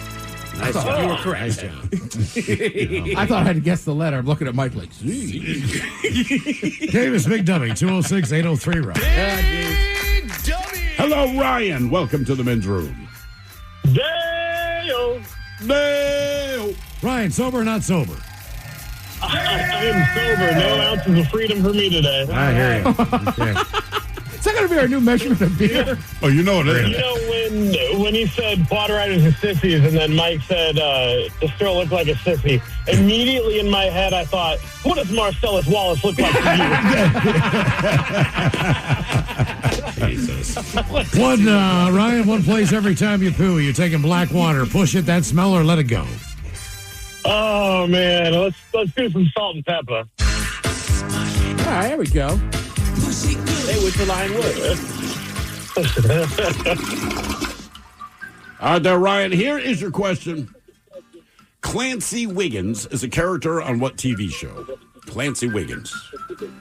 Clancy Wiggins. Clancy Wiggins. Oh man, I'm thinking Cannonball Run or no? Yeah, Cannonball Run. Simpsons. The Simpsons. That's Chief Wiggins. Chief Wiggins. Oh, is that Chief Wiggins? Yeah. Oh, That's his real name. Dang Clancy. it. I didn't know that. And that's why I asked it that way. Just like, all right. I wasn't positive. I just started thinking, like, the only person I know is Chief. Yeah. What was Yeah. Magnum PI? What was it? Higgins. That was Higgins, not Correct. Wiggins. Okay. But he was, I think, the other guy, too. Like Robin the owner. Masters or something like Robin that. Masters. Yeah. All right, your question. Aruba and Curacao are off the coast of what country? Soon to be the 51st state. Oh, Puerto Rico? Nah, Venezuela. Venezuela. Canada? Nice. Greenland? There's so many to pick from. Yeah, nowadays. All right, your question. How many states begin with the letter I? Ooh. Oh, man. We got Illinois, Iowa. Oh, crap. Yeah, Iowa. 2? Wait a minute, hold on. Give me a second. 3. I got 3. 4. I got 4. 4. Yeah. What do you guys got? Idaho, Iowa, Indiana, and Illinois. Correct. I forgot about Idaho. It's the one next door. You forgot Idaho? Yeah. To me, I figured everyone would forget Iowa because it's Iowa. All right, your question. What annual event is held in Gobbler's Knob, New York? Do you know that? Oh, yeah. Oh, that's my birthday. Groundhog's Day. Boom. Got There you it. go. Very good. Yeah, buddy. Coming up on the program from the Beastie Boys and Cypress Hill Mix Master Mike joins us in studio, and we've got your emails on the way next from the men's room at KISW.com. We return to the men's room with Miles and Thrill. All right, cut up from the Beastie Boys and Cypress Hill Mix Master Mike joining us with some special guests as well. Yeah. Momentarily. But first time for a few emails from the men's room at KISW.com. And we'll jump right to the birthdays brought to you by Men's Room Roasted Red Salsa from San Juan Salsa Company. Dip responsibly. Oliva Cholos. I'd like to get a shout out to the love of my life, Megan. It is her second 49th birthday. She is my hot, sweet, loving lunch lady from Port Orchard. She'd love a fish sandwich montage, some green beans, and the dirty Germans talking about her sweet, buttery muffins. Love, Jesse. Happy birthday, baby. Can I get A fillet of fish sandwich. So you know I got I have a fish sandwich. Oh, brother, can I have a fish sandwich? Do I get a fish sandwich? Put the cheese and the tartar on the side. I want a fish sandwich. Is it too early for a fish sandwich? Cheese and tartar on the side. Oh, yeah. I smell the fish sandwich. Maybe Are you some sure? relish in the morning. At noon and at night. Can I buy you a fish sandwich? So you don't want a fish sandwich? Green bean. What? Green bean. Okay. Green bean. Yeah. Yeah, it's funny you bring up her buttery muffins. I just want you to know, her muffins aren't buttered until she visits the dirty Germans. Yeah, it's the best part of the night is when we play hides the blueberries. Yeah. So you know what we refer to as the blueberries, Miles? No. Yeah, it's funny. When she says, I can't believe it's not butter, I'm like, it's not. It's clearly salted butter. Pacholos, today's my dad, Jay. 60-second trip around the sun. Can I get a fart montage? And the dirty Germans talking about him turning 62. Thanks, guys. That from his son, Jack. Yeah, first of all, it's funny the name you gave your son. I think we know why. Yeah, well, if he kept doing that, he wouldn't have a son. Yeah, that's a good point. Oh, my God. Look at Jack's last name. Yeah, and he does it well. He sure does. Wow. Wow. Yeah. There's a wrong way to do it, but no, your son knows. Yeah. All right, guys, here you go. Happy, happy, happy birthday. Happy, happy, happy birthday. Happy, happy, happy birthday to you, to you, to you.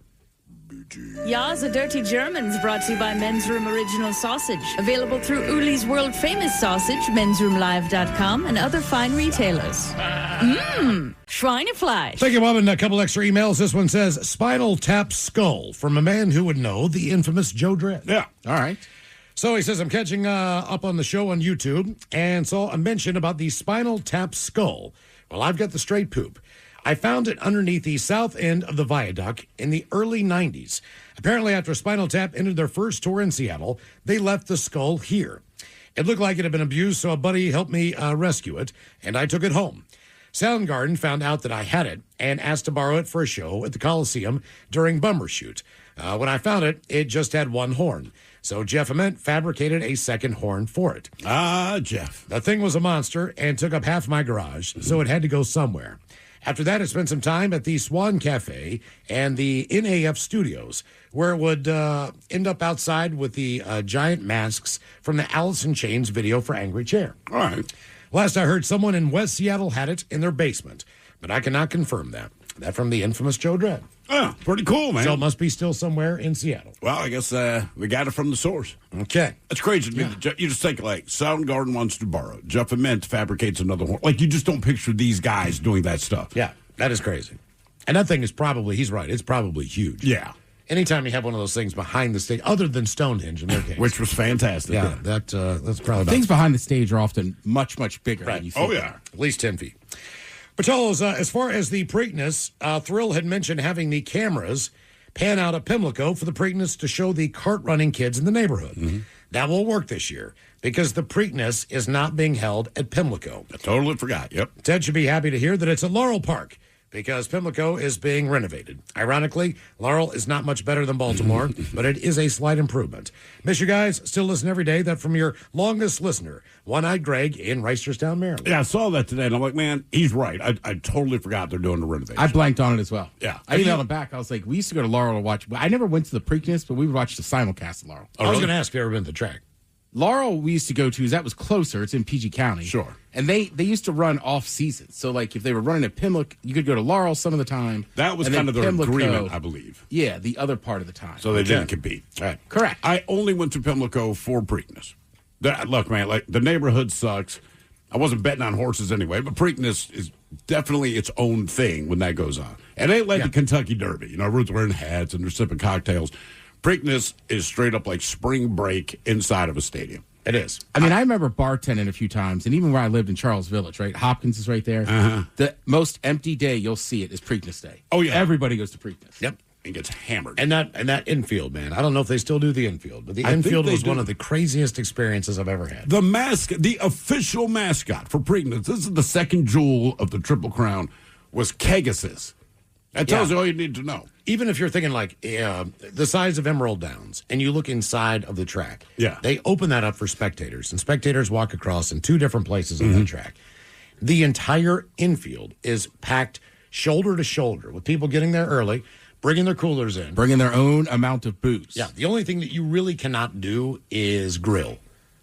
I think you might be right. That was the only You thing. can bring sandwiches in. You can do all that other stuff, but Yeah. you can't do that. Probably got to pay for their food. And one more on what we acquired. Guys, my wife and I acquired a mint condition 92 Ford F-350 and a home on 7 acres worth about $800,000. You acquired that, huh? Yeah, we're squatters. Not really. Grandpa died last year and left us the home and the truck. Nothing is actually free, though, as we put about $190,000 into repairs and renovation. Still, How nothing about wrong with that, man. Yeah, absolutely. Ladies and gentlemen, very happy to have in the studio. Who do we have? We have Mixmaster Mike. We've got Hiro Yamatomo from Soundgarden. Ed's in the house as well. Kathy Faulkner is joining us. The late Kathy Faulkner. Late Look at Kathy that. Faulkner, how are you? Today. This is like being in Cleveland. We are in now the Rock and Roll Hall of Fame. That's what this feels like. Essentially, that is what is happening Yes. in this moment. Now, how much time have you guys spent in Cleveland to see your shrines, so to speak? I've been there. You have? Yeah. Have you been? Yeah. You have been there. I have been there. So you've been there lately here. About a month ago. Okay. You did go. Okay. I will Took say a tour. this. They gave me a tour and let me see the R exhibit, the Soundgarden exhibit, and man, got to see my signature on the wall. That was pretty amazing. I'm glad that I have all them other people. There's a lot of us, including some Beastie Boys. I'm glad I have this opportunity to meet you, just as a quick aside, all right? So, big Soundgarden fan, all right? But by the time I ever saw them live, Ben Shepherd's playing bass. Oh, yeah. Knew who you were. Back in the day, I lived on the East Coast. Sub Pop Records at that time was doing like a mail order thing. So we get Ultra Mega, okay. Now, understand, I'm a bass player, and I'm playing in my own band. Now, as it worked out, we had just put out our first demo, invited like 20 people to our house to check it out. We didn't realize the cassette that was in our cassette deck was frickin' Soundgarden, and the song was Flower, all right? So we pressed play, and everyone's like, God damn, you guys are awesome. We're like, this is not us. And at this time, no one knew the name Soundgarden, so we're like, this isn't us. Then when we played our demo, they were like, yeah, that's cool, too. And obviously, it wasn't. So from that day, I'm like, I just want to meet the guy who everyone thought I'm playing your bass line. But, yeah, so I'm glad I finally get to meet you in person. There we go. Nice. Good to see you, man. Yeah, right. Mix Master Mike, are you in the Rock and Roll Hall of Fame twice? Are you in with Cypress Hill and the Beastie Boys? Yes. You are? Yes. That's pretty cool, man. It's kind of good. Yeah, it is. Yeah. It's really good. You think so? A little bit. Yeah. Is it Hero's only in there once? Yeah, did you have to sign twice? Is it kind of mind-blowing? You know, it's based on your career and everything else you've done, you know, and then you get this honor. Does it make you kind of kick back and reflect on what you've done, or are you kind of like, it's about damn time? I mean, for me as an artist, I have an obligation to keep this exciting, you know what I mean? We need to deprogram the current program and refresh the nostalgia. And that's what we're here for, to refresh. This is a refresher. A refresher. Now, when you were a kid and you wanted to start doing this, you know, typically you don't get the most expensive, instruments or anything like that. What kind of turntables? Like, when you're a kid, what do you go out and buy to even start trying to create your art? No. For me, I mean, big up to DJ Kool Herc, Grandmaster Flash, Grandmaster Theodore. I mean, I couldn't afford turntables back in the day, so I had to resort. I'm from the streets, so I had to resort to selling certain things to get my hot equipment. dogs and stuff. Yeah, you know what I mean? Yeah, you know what I mean. I'm a hustler. So I had to hustle and manifest some turntables, and so that's what I did. And I was just like, being a fan of Jimi Hendrix and Eddie Van Halen, I'm just like, I want to be like these guys. You know what I mean? I was infatuated of being the next Bonham or Hendrix, but I didn't know how to play the drums. I didn't know how to play the guitar. But I knew how to play the turntable when I got the turntable, so I play the turntable. And now you've become basically those guys you just named in the turntable world, man. Like, you are the guy. Your mouth to God's ears. Hey, absolutely. Now, is it true? I thought I read at some point in time you were watching like SNL, or maybe it was a late night show, and Herbie Hancock was on. They were doing Rocket. Yes. And when you saw that, was that the moment you said, like, you know what? That was the spark. That's what I want to do. That was the moment where it was just like, okay, that's the instrument that I want to play. I don't know how to play. Again, I don't know how to play the guitar or drums. I was like, that's what I want to play, but I want to reinvent the turntable. And then the full circle moment when you played at the Kennedy Center and you performed Rocket. And that's what happens. Yeah. And you're the only turntablist that's ever performed at the Kennedy Center. Yes. You're probably the only one in the Rock and Roll Hall of Fame. And watching Obama and bopping his head in the stands, and I'm like, oh, wow, I'm here, full circle moment. That's kind of crazy, man. Incredible. Like, it's crazy. You know what I mean? I'm faith driven, so I'm just like, oh, this is supposed to happen. And I was placed as an instrument of Christ himself, and I'm just his instrument, bro. You know what I mean? Oh, he's doing well. I'm just his instrument. That's it. That's all it is. In the DJ world, like, that seems like a small community. Mike, do you know like, are you buddies with like Alchemist or like back in the day, like Premier? All of them. They're all squad. They're all gang to me. All right, I got the biggest gang in hip hop. It's me. I got Beastie Boys. I got Cypress Hill, Travis Barker, Steve Jordan, Lee Oscar. You know what I mean? Invisible Scratch Pickle. So I'm an extension. Like, I have a fleet. Yeah. But you're not allowed to perform at the DMC thing anymore. Is that true? All that, right? You were the champion a couple of years, and then they were just like, no, this is not fair to the other people. Is that kind of what happened? They wanted to expand their brand, so I see. That's very diplomatic of you to say. Oddly enough, so I'm at the bar last night, which I am a lot of nights, but I'm talking to a buddy of mine. Right? This cat named Tracy Wilkinson. He plays bass. Right. He plays with Joel Astley. Right, local band. Right. And I say, hey, man, we got Hero coming in tomorrow, man. We got Mixmaster Mike. And he's like, they're currently mixing their album now. But it's like, Mixmaster Mike dropped some beats on our album. They're actually mixing it down now. I think you're going to see him Saturday. I'm sure they'll remind you. I know you're a busy man, but I'm like. Lee Oscar put you guys. Oh, nice. Yeah. So you're going to be, and it's just funny because he told me that months ago. I kind of forgot. So when I brought it up, he was like, "Yeah, man, one of our songs, Mixmaster Mike," which to them is absolutely crazy, but it's a very small world because I know those guys in the band, cool band, right? Right. And they were stoked that you were coming in. I'm like, "All right, man, I'll let them know." You see how the universe works, though. We looked at each other last night like that. I'm like, I got Hero coming in, which again is a bass player and Soundgarden fan. I brought you up last week because we were just saying, like, I never got to see Hero play, man, but I knew his stuff early on. Legend. Then at the Rock and Roll Hall of Fame, that's the first time I ever saw you on the stage, Bro, and I'm like, he was tearing it the F up, man. I was like, he was going up. I had no idea you were coming in this week, so I'm like, this for me personally, maybe to scream it to the universe if something happens, but I'm like, all right. It's all part of the 144,000 chosen. Yeah, there you go. You're kind of right, man. It's like you just never know, but like things happen to you for a reason. You just never know why. You know what I'm saying? I'm just going with it. Is the old van? Is that part of the display for Soundgarden in Cleveland? The old Soundgarden van is part of the display. It's the real van. I jumped in there when I took a tour. We all jumped in there. Does it smell the same? It was a lot cleaner, believe me. How far did that van? It was shiny. I really could not believe that thing was clean inside and outside. Did you want it back? No, definitely not. Okay. Can't believe that we actually toured in something like that back in the day. Man. Humans and it didn't break Humans down. will do a lot to get the word out. Yeah, for sure. And it worked somehow. So what have you been up to, right? So because like I said, we knew Soundgarden, and then I saw you at the telecast of the Hall of Fame. Then we heard you were coming in today. So are you guys working together? Are you playing together? Or no, we are not working together. Really? But man, you never know. That's the way this world works. Yeah, absolutely. We probably will be. But my thing is, I'm in a band called Truly. Been in that band for a good 30 years. Oh, damn. And we're working in the studio. We're recording some new stuff. Just got back done touring. We just got the rights back to some of our old material, so that's going to get released here in the near future.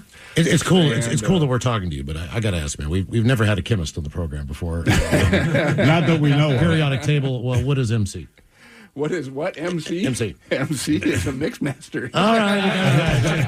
I've never heard of this element, but it's on the table. But is that your date? I mean, that's your full-time job as a chemist, right? It was at a certain time in my life. It was a full-time job. Yes. Did you miss playing in a band? I mean, as far as having that job. Well, I'm always playing music, and miss being in a band that was playing a lot. I guess you could say that. But I've never left music. But yeah, when you're doing the 9-to-5 job. Music looks really good sometimes. bro, I can relate. Bioweapons, that's like my high. You're right? Ed Maloney, you're in here too. Talk a little bit about what's going on this weekend, man. We got a lot going on this weekend. Like, we got 3 really cool events packed into each other. The first being tomorrow night at Mopop, 7 o'clock.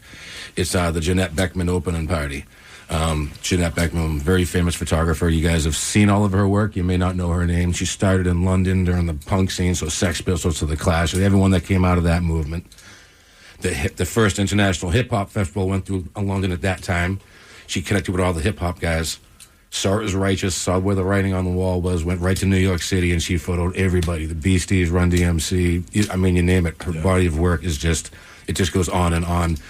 She ended up collaborating with Keith Haring after that, doing some graffiti, like Christian Dior, Gucci, like this. She became this like famous fashion photographer. So a lot of the iconic fashions of the '80s, she shot those as well. So the display is amazing. It's gonna knock you on your socks, knock you on your seat. Yeah, I almost did. Now, is that open to the general public? It's open to the general public, man. It's the best ticket in town, man. If you are not there tomorrow night, you are in the wrong place. Yeah.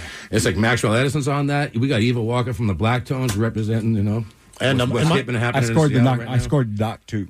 I scored the documentary for Jeanette. So they're doing the documentary. Oh, nice. Awesome. Yeah. And Charms graffiti artists gonna be doing a live graffiti boards while Mike's doing his wacky stuff that he does. And Mike, are you doing a Q&A at Easy Street on Saturday? Is that part of this too? Yeah, we're doing a panel on Saturday with Matt Vaughn at Easy Street. During brunch, noon, and then that's lovely. Brunch, that's very nice. Yeah, it's a rare time to do it. He doesn't do a lot, he doesn't do a lot of brunch shows, But we're going to do a panel talk, open, and then we're going to throw Mike's decks up in the loft where the soundboard used to be. He's going to climb up the ladder and just do his thing, man. Mike, is it going to be hard to walk into a record store and be like, hey, man, I just got to check out some stuff? You know what I mean? Like, instead of He's walking just out with looking two around. crates. Trust me, I have all those records there. I've done 20 years of record shopping, so. So you can walk in and be like, got it. Hey, is there anyone, because you've worked with a lot of people want to work with you. Is there anyone like on your bucket list, like, look, man, if there's one group or one artist you really wanted to work with but haven't yet, who would it be? Other than me, don't make it obvious, but I mean. Maloney. Well, besides Ed Maloney. Besides Ed Maloney. I mean, it's they're all in heaven right now. Ah, okay. Pretty much. I mean, where you talk about like Zeppelin and Bonham and Hendrix and Eddie Van Halen and Stevie Ray Vaughan and the list goes on. Muddy Waters and I'm an extension of them, so it's just like that's all a dream for me. Sure, you know what I mean? Sure. We're old enough to remember the old. We are all old. Yeah, exactly. the phone message machine. Gen Z is like, who are these people? Right. They play that music on this station, don't they? Yeah, still do. But back in the day, you'd come home, man, and there were messages on your answering machine for people who called you. Now, is it true that you got into the Beastie Boys by just calling and continuing to leave messages for those guys? Yeah, definitely. How did you get their number? When I won my third world title, I hooked up with Adam Yauch at a Rock City crew anniversary hip hop party in NYC, and I've always been a Beastie fan, so I like reached out to Yauch. I gave him my number. We exchanged numbers. And I remember I gave him a card, and it said "World Champion Mixmaster Mike" on the card. Well, it's true. You know what I mean? Yeah. You know what I mean? And I gave him that card, and then he gave me his number. And when he wasn't home, I would leave these crazy messages on his answer machine. You know what I mean? Like total, like Dr. Beastie. You don't even know it yet, right? And you're right. You don't know it yet, but I am. Yeah. And I became I became that. What about some of the You envisioned that. I envisioned it. No. I believed it. Well, believe. how your life A lot of people don't believe. Right. You know what I mean? If you don't have belief in yourself and you have self-doubt, it's not going to come. You know what I mean? I don't doubt. Are you There's still no huge in the doubt. skateboarding community? Pretty much. I mean, I don't know your friends Shout out to Vans. Shout out to I don't Vans. know your friends like Tony Hawk and crap like that. Yeah, I know. Can you go into can you skateboard? I can't. I could watch it. I say, don't do that stuff when you're 56, man. That's man. all you need to do is break your arm. I need my hands. Yeah. You know what I mean? We need our fingers. Oh, yeah. Yep. We leave that to these guys to entertain us. Tony Hawk, Andy McDonald, all these guys. They do what they do, but we do what we do because we're musicians. You know what I mean? Rebels and Icons opening at Mopop tomorrow night. And through the weekend, you guys are going to have a bunch of celebrations and everything else. And then the exhibit will be open for a few months, a year. How long? I can't speak directly to. I think this is a 36-month one. I think it's 36. Okay. Oh, wow. All right, cool. It's really, you got to check it out. Well, guys, thank you for coming in. We was recording a live album on Saturday too. Oh, are you? After Oh, nice. Easy Street. After Easy Street. Oh, bro, I'm recording a live album there at Easy Street. So that's cool. Easy Street, and then we're doing Blue Velvet Studios, where we're raising money for as many weirdos as possible to print their next book. Yep. And if you guys have a second, that's awesome. That is awesome. Nice. Yeah, man. All right, there you go. I don't think we're ever going to have two Hall of Famers in the studio again at the same time. Appreciate you guys. Yeah, man. God bless you Thanks guys. for having us. Thank you. The men's room returns with Miles and Thrill. Hello, it's cool. Once again, big thanks to Rock and Roll Hall of Famer twice, Mixmaster Mike for stopping by. Yep. Rock and Roll Hall of Famer once, Hiro Yamamoto from Soundgarden. Ed Maloney. Rebels and Icons opens at Mopop tomorrow night. It is open for the general public if you want to buy a ticket and go and check out the festivities. And Kathy Falk. And the late Kathy Faulkner. Now, we didn't know that she was going to be there. KISW Hall of Famer. Yeah. Without a doubt. If we had a Hall of Fame, she would be the first person. I think she actually has some of the best stories from ever working at the station. And honest to God, I've talked to her off air. Most of them she can't necessarily share. Yeah. And probably doesn't share it with her son. But she was always more like she was present, but more of an observer. But just all the bands that came in through the day, man, she has some crazy. That was very cool. All right, coming up at 5:08, we will drink and toast with a shot of the day. We do have your headlines on the way at 5:50. But first, quick check out with Mike Hawk and some of the stories and headlines he is not working on. Well, thank you, Miles. It's always odd to just follow that with the news. A stay-at-home mom is going viral for finally understanding that the heavy setting on her washing machine was not for heavy items inside of it. She would put like her blankets in there or her towels and just assume that those were heavy items, and she would wash them on heavy, not realizing that it she was for a probably heavy should. wash. If it's towels and sheets and all those things. That's a good point. She's like, they're just sopping wet when they come out. It's like, well, you soak the living hell out of them. Yeah, Of course they are. It means like heavy duty wash, right? Yeah. Yeah. We're going to clean But I'm the with Miles. living I feel like sheets and towels are the one time. Usually I go quick wash or regular. Yeah. The towels, the sheets, they get the heavy. But here's the thing. She only got it right by accident. Because that is not what she thought it was. Yeah, heavy. According to New Science, you can reverse, quote, much of the damage alcohol has done to your body. How do you do that? I didn't read it, Miles. I'm not working on That it. would be something I would read. Yeah, right. I would have followed up on that. Yeah. Tell me more. My guess is stop drinking and drink a lot of water and then let things review themselves. There's got to be Sounds something more like else. a pill or something. Yeah. I wish it was that easy, Miles. You can have a pill to lose weight. You can have a pill to fight disease. Why can't we reverse all of our bad decisions? Well, and part of the problem was take beef liver. What does beef liver do? Just adding more liver to your liver helps it. Oh, okay. I got what you're saying. So it stays in your liver, the beef liver.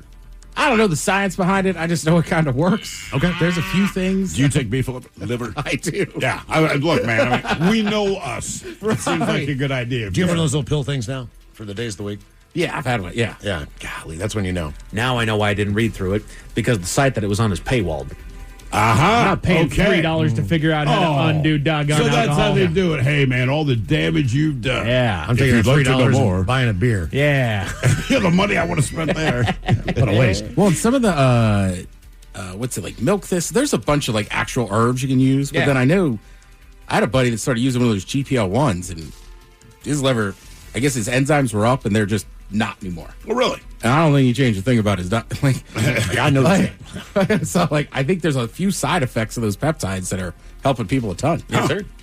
A new study suggests that bathroom vents may have spread COVID between apartments. Look, man, Your they're bathroom necessary. vent is going into someone else's?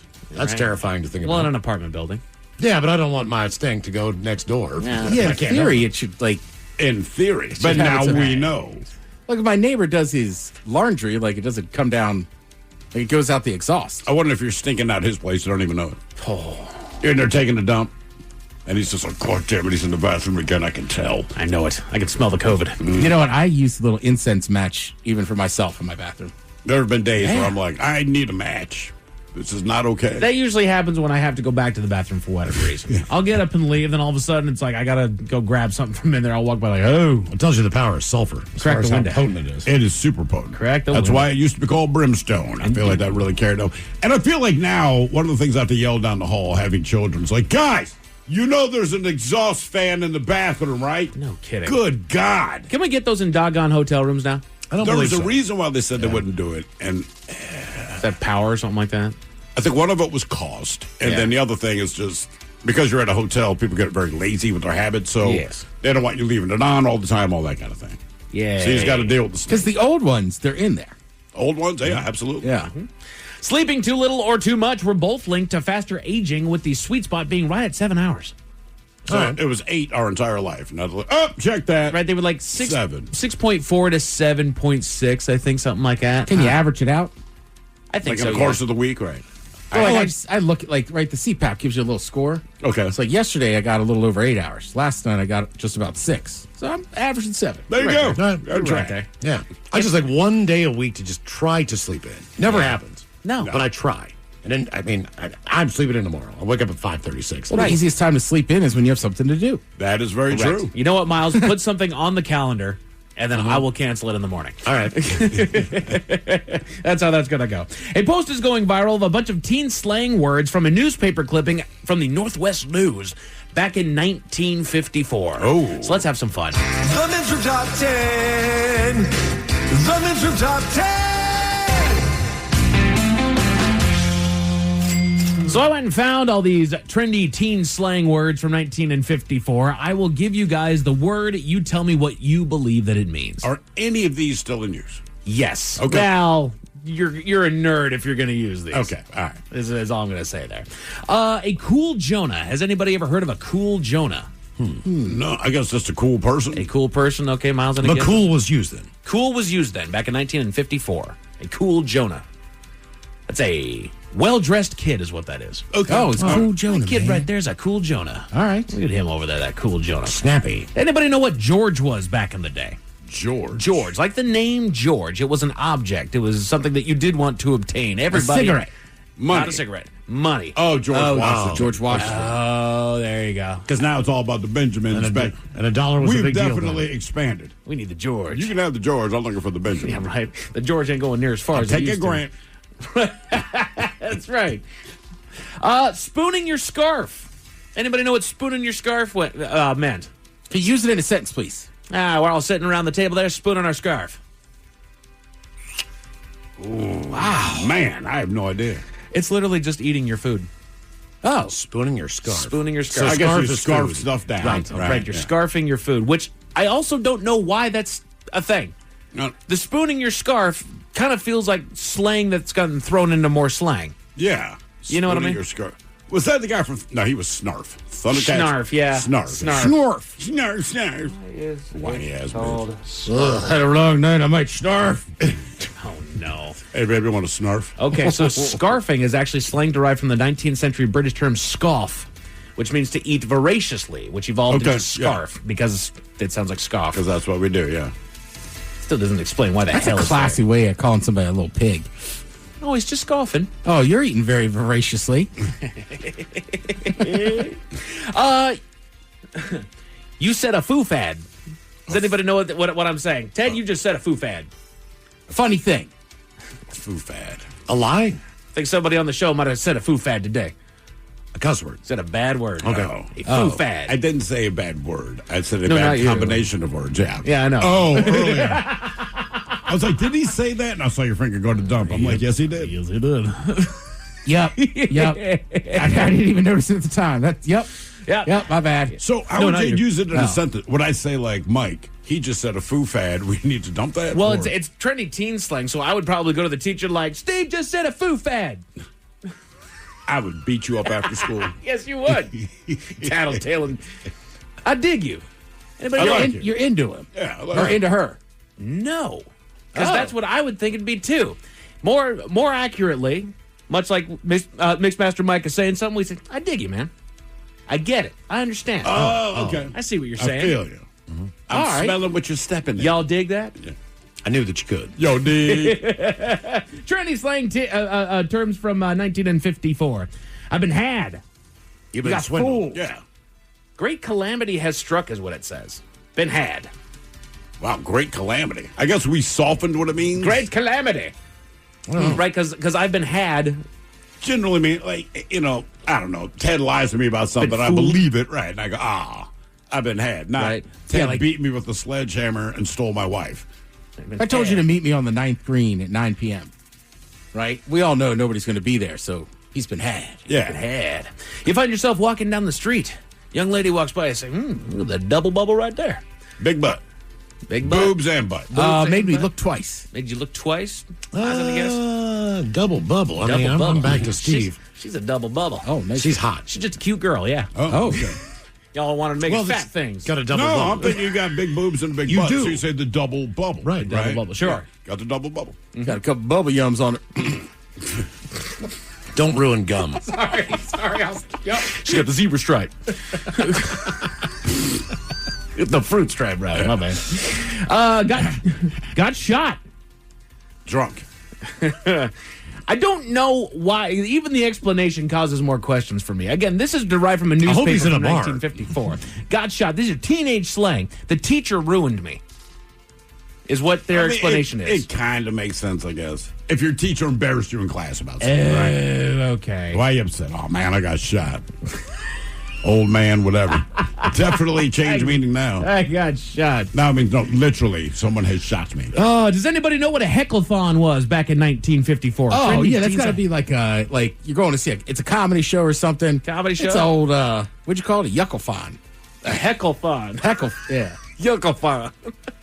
It's a movie. Heckle-thon's just the movies. Oh, okay. Which I think it makes sense. it alludes to exactly what Ted's saying. You're probably going to go see a comedy of some sort, or you're going to go spend the day in the theater. So a heckle-thon. So, yeah, you're going to go laugh. You're going to have a good all the time. Let's see. That's a black movie theater, Ted. We both know it. Hecklefon. A hecklefon. Don't open the door, man.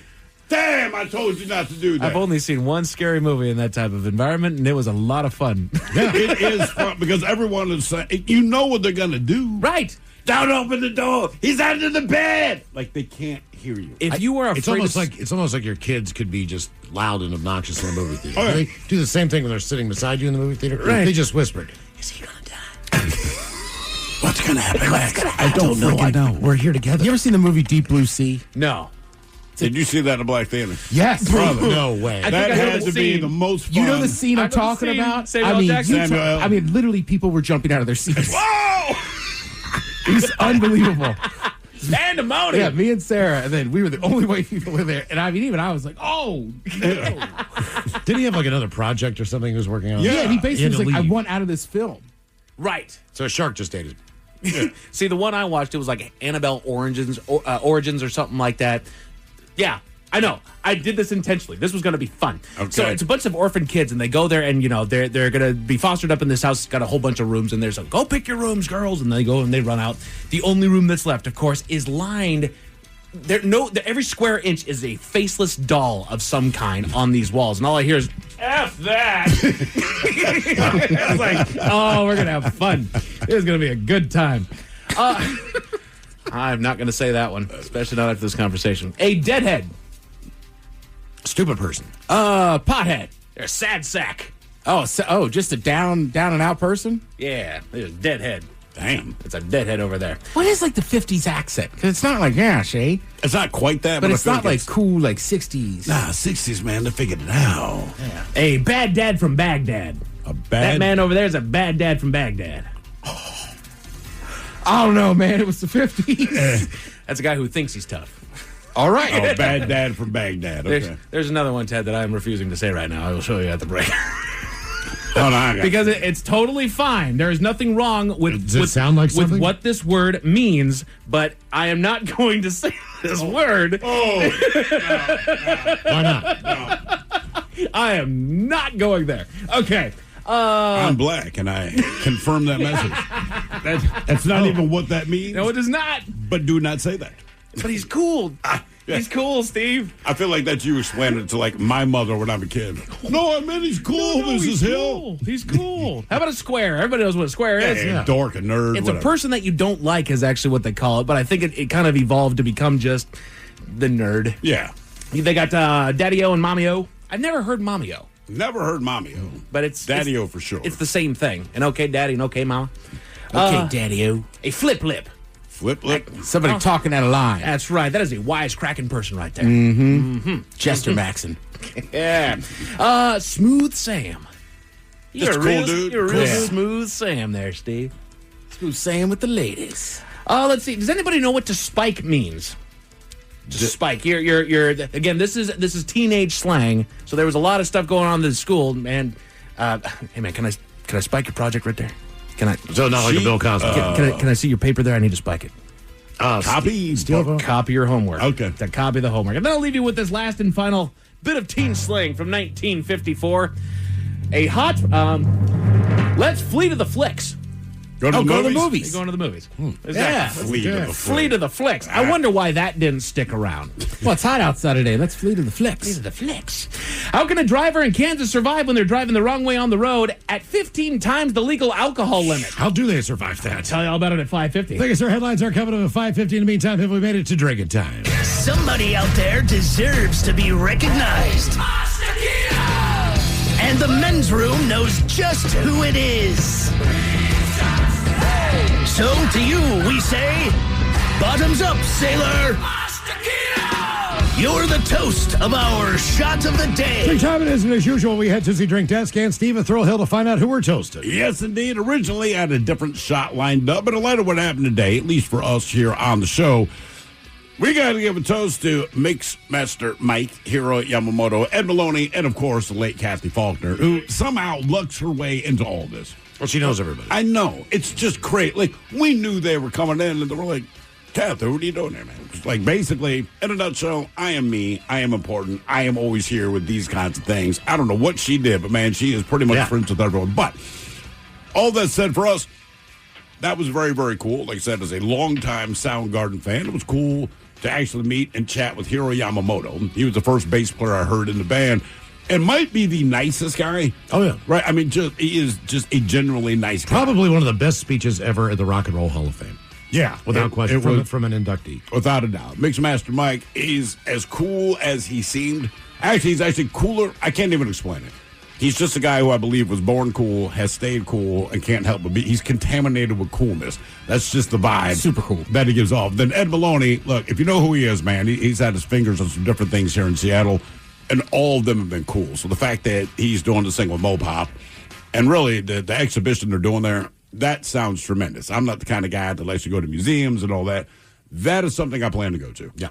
Without a doubt. And then Kathy, we'll just toast you because you were here, of course. So to those guys, man, thank you guys for coming in, man. All you guys. That was very cool. I know my wife's jealous. She really, really, really wanted to meet Mixmaster Mike. I haven't told her last night. I said, look, man, I don't do this much. If you can make it to the studio, you can meet the guy. But her being like the best mom in the world, she's like, I got things to do. I can't do it. But I know that it kills her inside. So I'll take this moment to gloat, baby. It was so cool.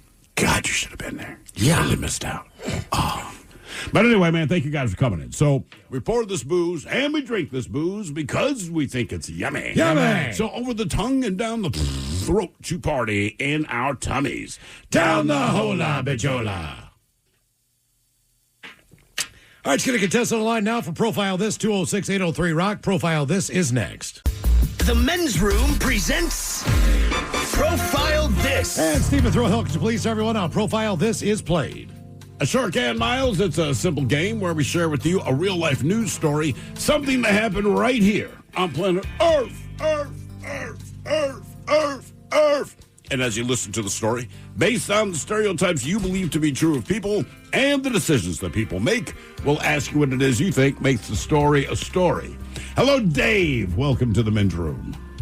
Liquor and whores. Liquor and whores. All right, Dave, you understand how this here game is played? Yes, I do. Fantastic. You have a choice today of one of three categories. Today we have the wonderful world of drugs. We have Bite Me. In other words, what did someone find in their food? And finally today, we offer you the fine category of Animalize This, where you guess the animal responsible for causing the problem. Let's do some drugs. All right, we go to the metro Atlanta area, where a man's been arrested and charged with setting his own home on fire over the weekend. 31-year-old William Underwood. He was arrested for driving under the influence of drugs early Saturday morning. Now, deputies were called to a house fire at Underwood's home just before 2 a.m. Investigators learned that Underwood, who was high on drugs, backed his 2017 Hyundai Accent into the basement wall twice. The crash caused significant damage, but did not cause any injuries. Firefighters say that when they arrived, they found a bedroom with a heavy fire. Now, after the crashes, Underwood drove to a nearby fire station with non-life-threatening injury and said that he suffered these escaping a burning bedroom, which he had lit on fire. Anyway, he was released from the hospital on Saturday morning and then arrested immediately for DUI. He posted his bond and was released from jail the following afternoon.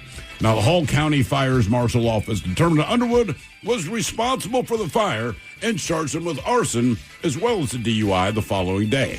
The question is, what drug was he high on when he set his house on fire, hopped in the truck, and drove to a fire station? Was it crack? Was it PCP? Was it Ambien? Or was it meth? So crack, PCP, Ambien, or meth? What are you thinking, Ted? You said the Atlanta area. Atlanta area. Right, but we didn't say what.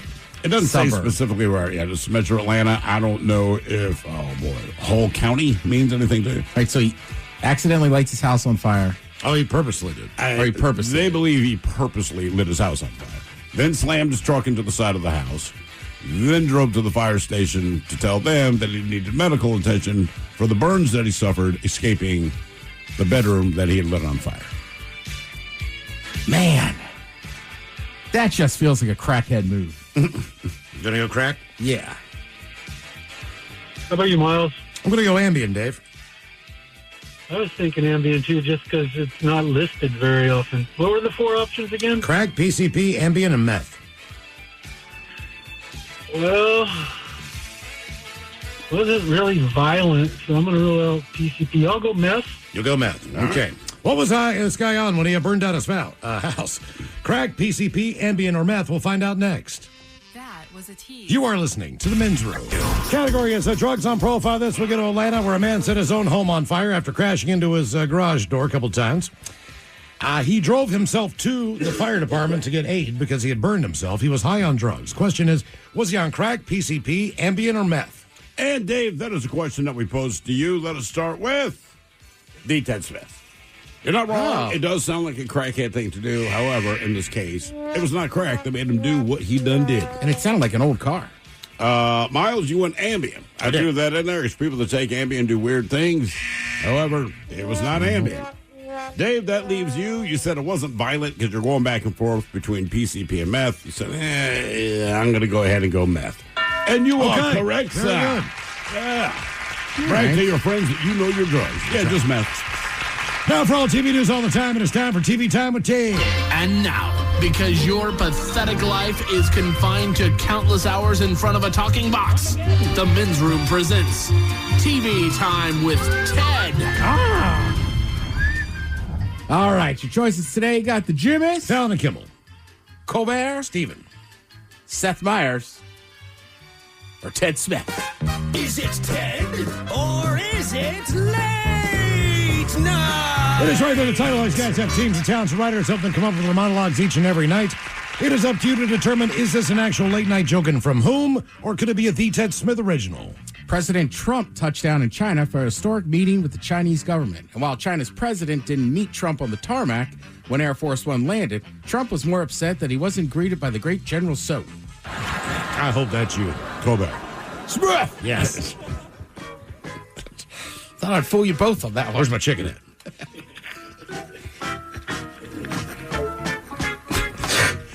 I think I had to be almost 30 before I realized General So wasn't a real person. You just assume it was named after a person. A general. Right. Yeah. There's no reason not to. Then front that, yeah, man, no. The United Postal Service is reportedly considering allowing handguns to be sent through the mail. Oh, sure. After Mother's Day. Dang. Seth? Yeah. Seth Meyers. The United States Postal Service reportedly considering allowing handguns to be sent through the mail. Oh, sure. After Mother's Day. You don't need to be sending guns through the mail. You got to get somebody signed for it. It's a whole thing. There's a new trend called ball maxing, an actual procedure where men actually inject saline to maximize their scrotum size. No more hobbies for men. Fellas, if you got enough time to fill your balls, you got enough time to fill your dishwasher. Colbert. There's a new trend called ball maxing. An actual procedure where men actually inject saline to maximize their scrotum size. Nope. No more hobbies for men. Fellas, you got time to fill your balls. You got time to fill the dishwasher, okay?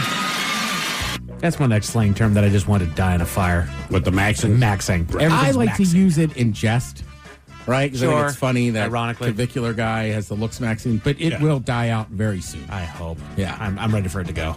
Yeah. Even he said himself, in like one of the latest interviews I saw, he was like, you don't have to call everything maxing. It's like, dude, you started it. The New York Times published a profile on Gen Z high school students who have revived the trend of playing hacky sack. That story again, weeds back. Seth. Yeah, Seth Meyers. That's Seth Meyers. The New York Times published a profile on Gen Z high school students who have revived the trend of playing with hacky sacks. That story again, weeds back. All right, a lot of people have been talking about it. I've read a lot of stuff online. Sat there last night and I watched the entire roast of Kevin Hart. All right. First of all, I will say this. I think I said this years ago when Comedy Central was doing all those roasts and everything. Like those roasts, the Fryer roast were comedians roasting comedians. They all knew each other. It was like a sign of respect. And part of the thing was like you couldn't get in there unless you were one of them or you had a special invite. I still don't know that we need to see these because roasts are brutal. Oh, absolutely. Right? So for everybody kind of getting pissy one way or the other, it's like, well, it's a roast. And they knew that going in. Shane Gillis, who I find very funny, I don't know that was the best. Having him host the show was great. Sure. I think I'd rather see him just up there roasting somebody. Agreed. But it also is Netflix, right? So Tom Brady was their first one. Tom Brady came out and did some shtick. It's just not funny. Right. And Tom Brady I don't believe him at all to be that kind of. No, he's not. He's not that guy. Right. I think part of the problem is, and I haven't seen it yet, but Netflix is now doing it for a television audience, which is not what they were designed to be. Correct. Right? So when they televise some of the roasts that we were otherwise unaware of, you're like, this is hilarious, but it is brutal. Well, I also think But you didn't parade a bunch of, like, nothing against Tom Brady. Why were you there? Well, regardless of how they air it or what's going on, if the first one they did is Tom Brady, I think Correct. the person who was roasted the last time needs to have it. He won't be there for the next one, but needs to have a shot just to be able to come back and give a couple good one-liners based on the fact that he sat there and caught hell for an hour. Okay. Look, I agree with I you can on see that. with that, I yeah. get why Tom Brady was there because he was the first one, and you got to kind of, do like a passing of the torch or whatever, right? So I'm with Miles. Like I get why he was there. Again, I respect Tom Brady as an athlete. I think Tom Brady has a lot of great stuff to add. It's a lot of Tom Brady. Mm-hmm. And frankly, he just doesn't have comic chops, which is fine. He's the greatest quarterback of all time. You don't need to, He exactly. doesn't- right. So it almost felt a little forced. But that's one of the things, that once you make these things for TV, and we see it all the time in the corporate world, right? Let the creative people be creative, and you steal their money, right? And you've been doing it for years. Like, let it be what it's going to be, or just televise a roast. Don't design it for TV. It'd only be my only argument. Right. And also, frankly, you have a lot of people up there doing it who are not comedians. Yeah. Right? So, like Draymond Green, right, who plays for the Warriors. I thought he was actually kind of funny, but then he would kind of feel bad, and, like, he did it, Lizzo did it, and they kept stopping him being like, I didn't write this. I'm sorry. But right. No. But like I told Mike earlier, that's like the magician doesn't do the trick and then go, oh, here's the rabbit. Right. You know what I mean? Like, I don't want to know how he got in the hat, man. Pull him out. That's what I'm saying. Let a roast be a roast. If you're going to televise, I think part of the reason they apologize is because they're on TV. Yeah. Right? And you get all the social media backlash, but it's like, it is a roast. If you can't handle it, don't do it. Don't volunteer yourself to something that might upset you if you don't have to. And it's out of their element. So they're just apologizing because they're not used to hammering someone. But like do that you think publicly. they would apologize if it wasn't on TV, right? If it's just kind of a more closed thing. I don't think they would. I don't think they would either. And like, look, even Shane Gillis, he said a couple times, like, I called her, like, I've been sitting on this joke. I asked her it's okay, as they were making fun of the one comedian, her husband had committed suicide. Yeah. Oh, Jesus. And they hammered her all night, right? Chelsea Handler, like, I get her point. She didn't seem like she was really taking it all in jest. And then she kind of came out and seemed like was really hammering Shane and Tony, which I kind of get. But her main thing was about going over to Saudi Arabia and playing that show. And I was like, whether or not you like those two guys, they made a point not to go and take that money. So it's like, oh, man, you fired a good bullet. It was just kind of at the wrong people. There's definitely really funny parts. Is it a little too long? Yeah. I also told Mike, if you ever want to see The Rock, I'm pretty sure hammered off tequila. Oh, really? Yeah. I mean, you guys can watch it and make your own decision. But, like, I was watching it last night, and I'm like, man, I know The Rock always kind of, like, talks about his tequila and, like, will sip some and everything. Sure. I was like, he seems legit kind of buzzed up there. Good. Yeah. It's okay for him to relax every once in a while. It was. He just was. I mean, he'd been in the gym 4 hours before he was just a little long. Yeah. Right? And I was like, man, get him off there. Now, Kevin Hart, as opposed to Tom Brady, look, and everybody's kind of upset too. Like, Kevin Hart obviously had his hands all in this. Him and Netflix does this, and I get it. Whatever they do a Netflix thing, they're going to push all the Netflix people, right? So, like, opening day, because they had it, right? You had Bert Kreischer out there and this. Sure, and that. sure. So, like, for the Netflix thing, right? Like, Kreischer was there. He didn't even do any stand-up. And then, I was going to say, Kevin Hart has had shows with them. So he's an executive producer and this and that. So, like, some of it did seem a little almost too scripted. Right. But I thought his stuff at the end was pretty funny. Cat Williams came out. I could be wrong. I'm not positive. Like, it was supposed to be a surprise. I'm sure Kevin Hart had some idea. But most of the people in that audience seemed kind of legit, like, oh, man, I can't believe he's here. Cat Williams has been hammering Kevin Hart for years. Yeah. And how much they don't like each other and this and that. And then Kevin Hart did a great job of giving it back to him. But I'm like, that part I liked. Like I said, there's very good parts of it. It's probably too long. And again, I don't know that all these roasts need to be on TV. And for a lot of people, I don't know. To me, that's just one of those things. Like, I don't know how upset you can get about a roast. If the person getting roasted is not upset, do not get upset on their behalf. Right. And everybody on the dais has come out and said, like, hey, like, we talked. We knew what some of these jokes were going to be. But there's, part of the roast is not just making fun of the person and, kind of giving them props. Part of it is you got to be as terrible and bad as those jokes you would say.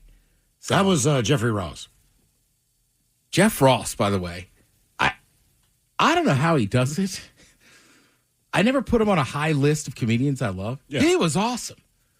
And then, well, he's pretty good at Rose. Right, that's his thing. But even for this one, like, in no way did he really fit into that crowd. Yeah. Like, Big J. Okerson was there, who I think had a great set, right? But he's more of like, you got to like comedy more to know him, right? Like, he's not starring in a bunch of movies. Jeffrey Ross came out there. I thought his set was good. And then he dressed like Eddie Murphy. So from Raw.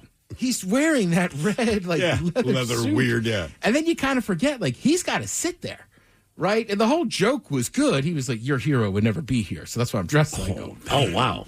Yeah. So it was really good. But, I mean, they just take shots at him over and over. They're just like, look at him. Like, he survived cancer, but can you tell? Jesus. Right, that's what I'm saying. But he honestly, Miles, I forgot about Jeffrey Ross. He was a big highlight for me. I was like, God damn, this guy just doesn't miss. No. And he's obviously taken roasted to another art form. Yeah, for sure. I don't even know if he does regular stand-up, but again, I thought he crushed on there. So it depends on what you like. Trust me, wherever you are in the political spectrum, there was some evil jokes on both sides. Oh, yeah. I'll just leave it at that. So, like, each side, it's like, well, again, fair game. It's a roast. So, look, I'm part of the problem. I watched the whole thing, so Netflix is going to be like, we got to keep doing this. Yeah, I mean, they'll keep doing it. But my thing is just, look, just don't clean it up for a TV on. If you can't handle it, don't do it. Or, freak out, whatever. But it's a roast. I love watching boxing. You know what I'm not going to do? Step into the goddamn ring. I mean, it's just like, look, man, it's a brutal. You're great if you can beat someone unconscious. I understand what it is, but like, if it bothers you, just don't do it. But they're not going to say, well, hey, man, this is pay-per-view, so don't hit each other as hard, right? Because to me, that's what this is. Like, look, it's hard hitting. It's just verbal. It's not physical. Yeah. If you don't like it, don't watch it. But it's going to be brutal, right? It's cold. You get your feelings hurt, not your skull. Right. And I got to respect Kevin Hart came out there. He had a couple things he said. He said he was going to be a real one. Right. You could do the math. And then he just started out and he goes, I just want to apologize to all my sponsors. For the next 15 minutes, they're getting real Kevin Hart. This is like, please don't. Well, obviously, it's not going to affect his stuff, but I was like, good for him. Oh, yeah. Yeah. But again, I would recommend watching it. It's pretty long. Most of the funniest clips you've seen. So you probably, but like, if you got time, sit down and watch it. There was some laugh out loud moments by myself where even I was like, God damn, I can't believe they went there. But yeah, check it out. Stephen Colbert, we all know him. He's preparing for his next show on next week on, next Thursday. So he was on a podcast and they asked him a question about who was it hard to talk to? And he brought up Michelle Williams. Said, I tell you, I did not expect to be wildly attracted to. Like, I didn't know what to do myself. I did not know what to do with my eyeballs when Michelle Williams was there for the first time. And I watched the clip, and she's just talking. Yeah, the actress. Yeah. First, I thought it was one of the old Destiny Child people. Mm-hmm. Right. But she's just, like, holding eye contact and everything with him. And you could, like, when you rewatch, you're like... You can tell he's kind of like, oh. Yeah. Right? Like, we've been there. Oh, right? yeah. Like, sometimes you meet somebody, and they are just... For whatever reason, man, they just got you. Yeah, they're just and you're just like, I don't know how to talk to you. I don't even know what I'm doing here. Like, are we interviewing you? Am I just here to stare at you, or I got to talk? That guy's gonna be bad. I'm not listening. Yeah, the ultimate compliment I have given is like, I had a buddy that dated. Again, I don't know how to explain. She was just beautiful. All right, and then everybody's like, yeah, man. Like, have you seen her? I go, yeah. And the worst part is, she's a good person. I know. She's like funny. She's got it all. The worst part. The worst part. She's beautiful and funny. That doesn't seem fair. Damn it. Law and Order fans, 25th season finale tonight on NBC. Wow. They're just pumping them out. Thank you, Ted. We appreciate it. You're listening to The Men's Room. Men's Room returns with Miles and Thrill. Now, let's see what's happening in the real world. All right, here we go. An idiot Seattle man on vacation in Hawaii is arrested after throwing a rock at an endangered seal. Meanwhile, a teen is arrested and was 15 times over the legal limit. Believe it or not, he was behind the wheel. AI helps a man recover $400,000 in Bitcoin after he changed his password while high. 2 scammers are arrested after messing with the wrong old type of guy. And New Mexico authorities are kindly asking folks to stop feeding the bears. It is time for your headlines. Now, it's time to hit the headlines. Here's my car. On our top story, we go to Kansas, where they know how to throw down, apparently. Local officers noted a car traveling westbound in the eastbound lanes of travel. Not a good thing. Suspecting the driver of being under the influence, they made a stop and had a little talk with the driver. Tests confirmed their suspicions, but to a fairly extreme degree, as the driver was 15 times the legal drinking limit. Jesus. Now, I know what you're thinking. How in the world is this person even alive? Well, he's 19, making him a minor. Minor. And the legal BAC for someone under the age of 21 is .02. So that's how that works. Still out. impressive. Quick math, our boy still managed to clock in at .306. Yeah. Roughly 4 times what we know the legal limit to be here for adults. He was arrested and booked for DUI and no proof of insurance. That's the other thing. He was 19, so now you get tried as an adult for drinking under the influence and driving, or drinking underage, driving under the influence, and you don't have insurance. Welcome to the real world, brother. Yeah. Damn. About to hit you like a ton of bricks. Yeah. I mean, some of the stuff I think about we used to drink back then was just reckless. Yeah, much worse than the stuff we drink now. I was talking with Castle today, though. That's still getting it done for anybody to hit a .30, much less a 19-year-old. Yeah. This was not his first drink. No, there's no way. No, but also, again, he's 19, so sometimes as a 19-year-old, you have no idea because you really haven't been drinking. Yeah. I just remember one time being like that age, and I mean, it was bad. Mm-hmm. We go to Ventura, California, where timing is everything. A man received a text message informing him that he had made a $350 purchase from an Apple site, which he did not. This eventually descended into the man being contacted by bank and fraud officials, informing him that his credit union account was tied to child sexual abuse material in Canada. Wow. Yeah.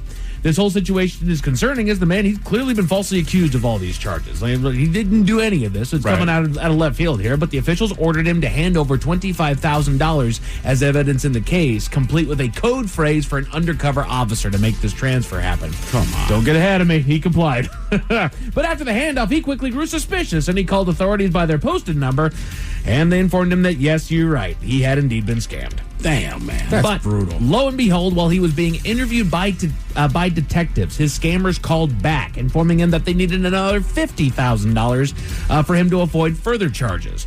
Officers coordinated another meeting and drop-off, and the scammers were found and arrested. They're now facing several charges and prison time. Good. Jesus, man. You read these stories and you don't realize, you look at it, it's like, well, obviously you didn't do these things, so don't hand over the money. They are so convincing, and they know a lot of jargon that the normal average Joe, they're not privy to. They don't understand any of it, and they're panicked. And that's such a heinous, terrible crime that I think any normal human being would be like... You don't want it attached to you. You'd be so panicked. And they'll also start to sympathize with you. Clearly, Ted, that you're a victim of fraud here. So we do need this just for our side of things, just to make sure that you're handled and that we know that you are who you say you are and that you're not going to run or anything like that. We need some good faith stuff over here, and then we're definitely going to go after those guys that are committing this fraud against you, and then we're going to press charges there, of course. But first, we have to get your situation figured out, and then we can go and take after them. Move on. Right? Yeah. They start to work with you. They scare you. They do all these things again. Call the actual police. If you believe for a second, if there's a whisper of a doubt that you're being scammed, call 911 and they will help you out. Yeah. They will help you out. That's what saved us. We go to Hawaii, where a tourist has been arrested. He was on vacation on the island of Maui, which is right next to Oahu, where he was filmed by a witness. Where he was filmed by a witness throwing a, quote, coconut-sized rock at a beloved local monk seal by the name of Lonnie. Did you see the video? I did not see the video. Oh, yeah. I have, yeah. Almost hit him. Yeah. I mean, within inches. Yes. Didn't quite hit him, but got his head. very close. Yeah, at his head. According to reports, the witness confronted the man who said that he didn't care and that he was rich enough to pay any fines. Make us proud, buddy. And while that may be true, he was still arrested upon his return. You're right, Miles. Right here to the Seattle area as our finest arrested the Covington man and took him into custody. Hawaiian officials are sending a clear message that cruelty towards protected wildlife will not be tolerated, and he now faces years in prison if convicted on charges. He will be. He will be. Here's the thing. So I'm rich. I can afford it. Can you afford a golf club to your kneecap? I've never met anyone that rich, because that's about what's going to happen to your bitch ass. No kidding. Yeah, you're going to be brazen about that. They're going to throw the book at you there, bud. So enjoy that time. But just in case we'll start with a bad taste in your mouth. Thankfully, there's good news. We go to the world of the internet, where AI helped recoup some losses. All right. A man took to X and posted a tale of woe that he had recently been locked out of a Bitcoin wallet that had amassed a good amount of value in, but he ended up shooting himself in the foot when he got stoned and changed the password on the wallet. And he completely forgot what the password was. He tried for 11 years to remember the password, to no avail. He got so friggin' baked, he had no idea what it was. And in a last-ditch effort, he dumped the entire contents of his college computer into an AI program.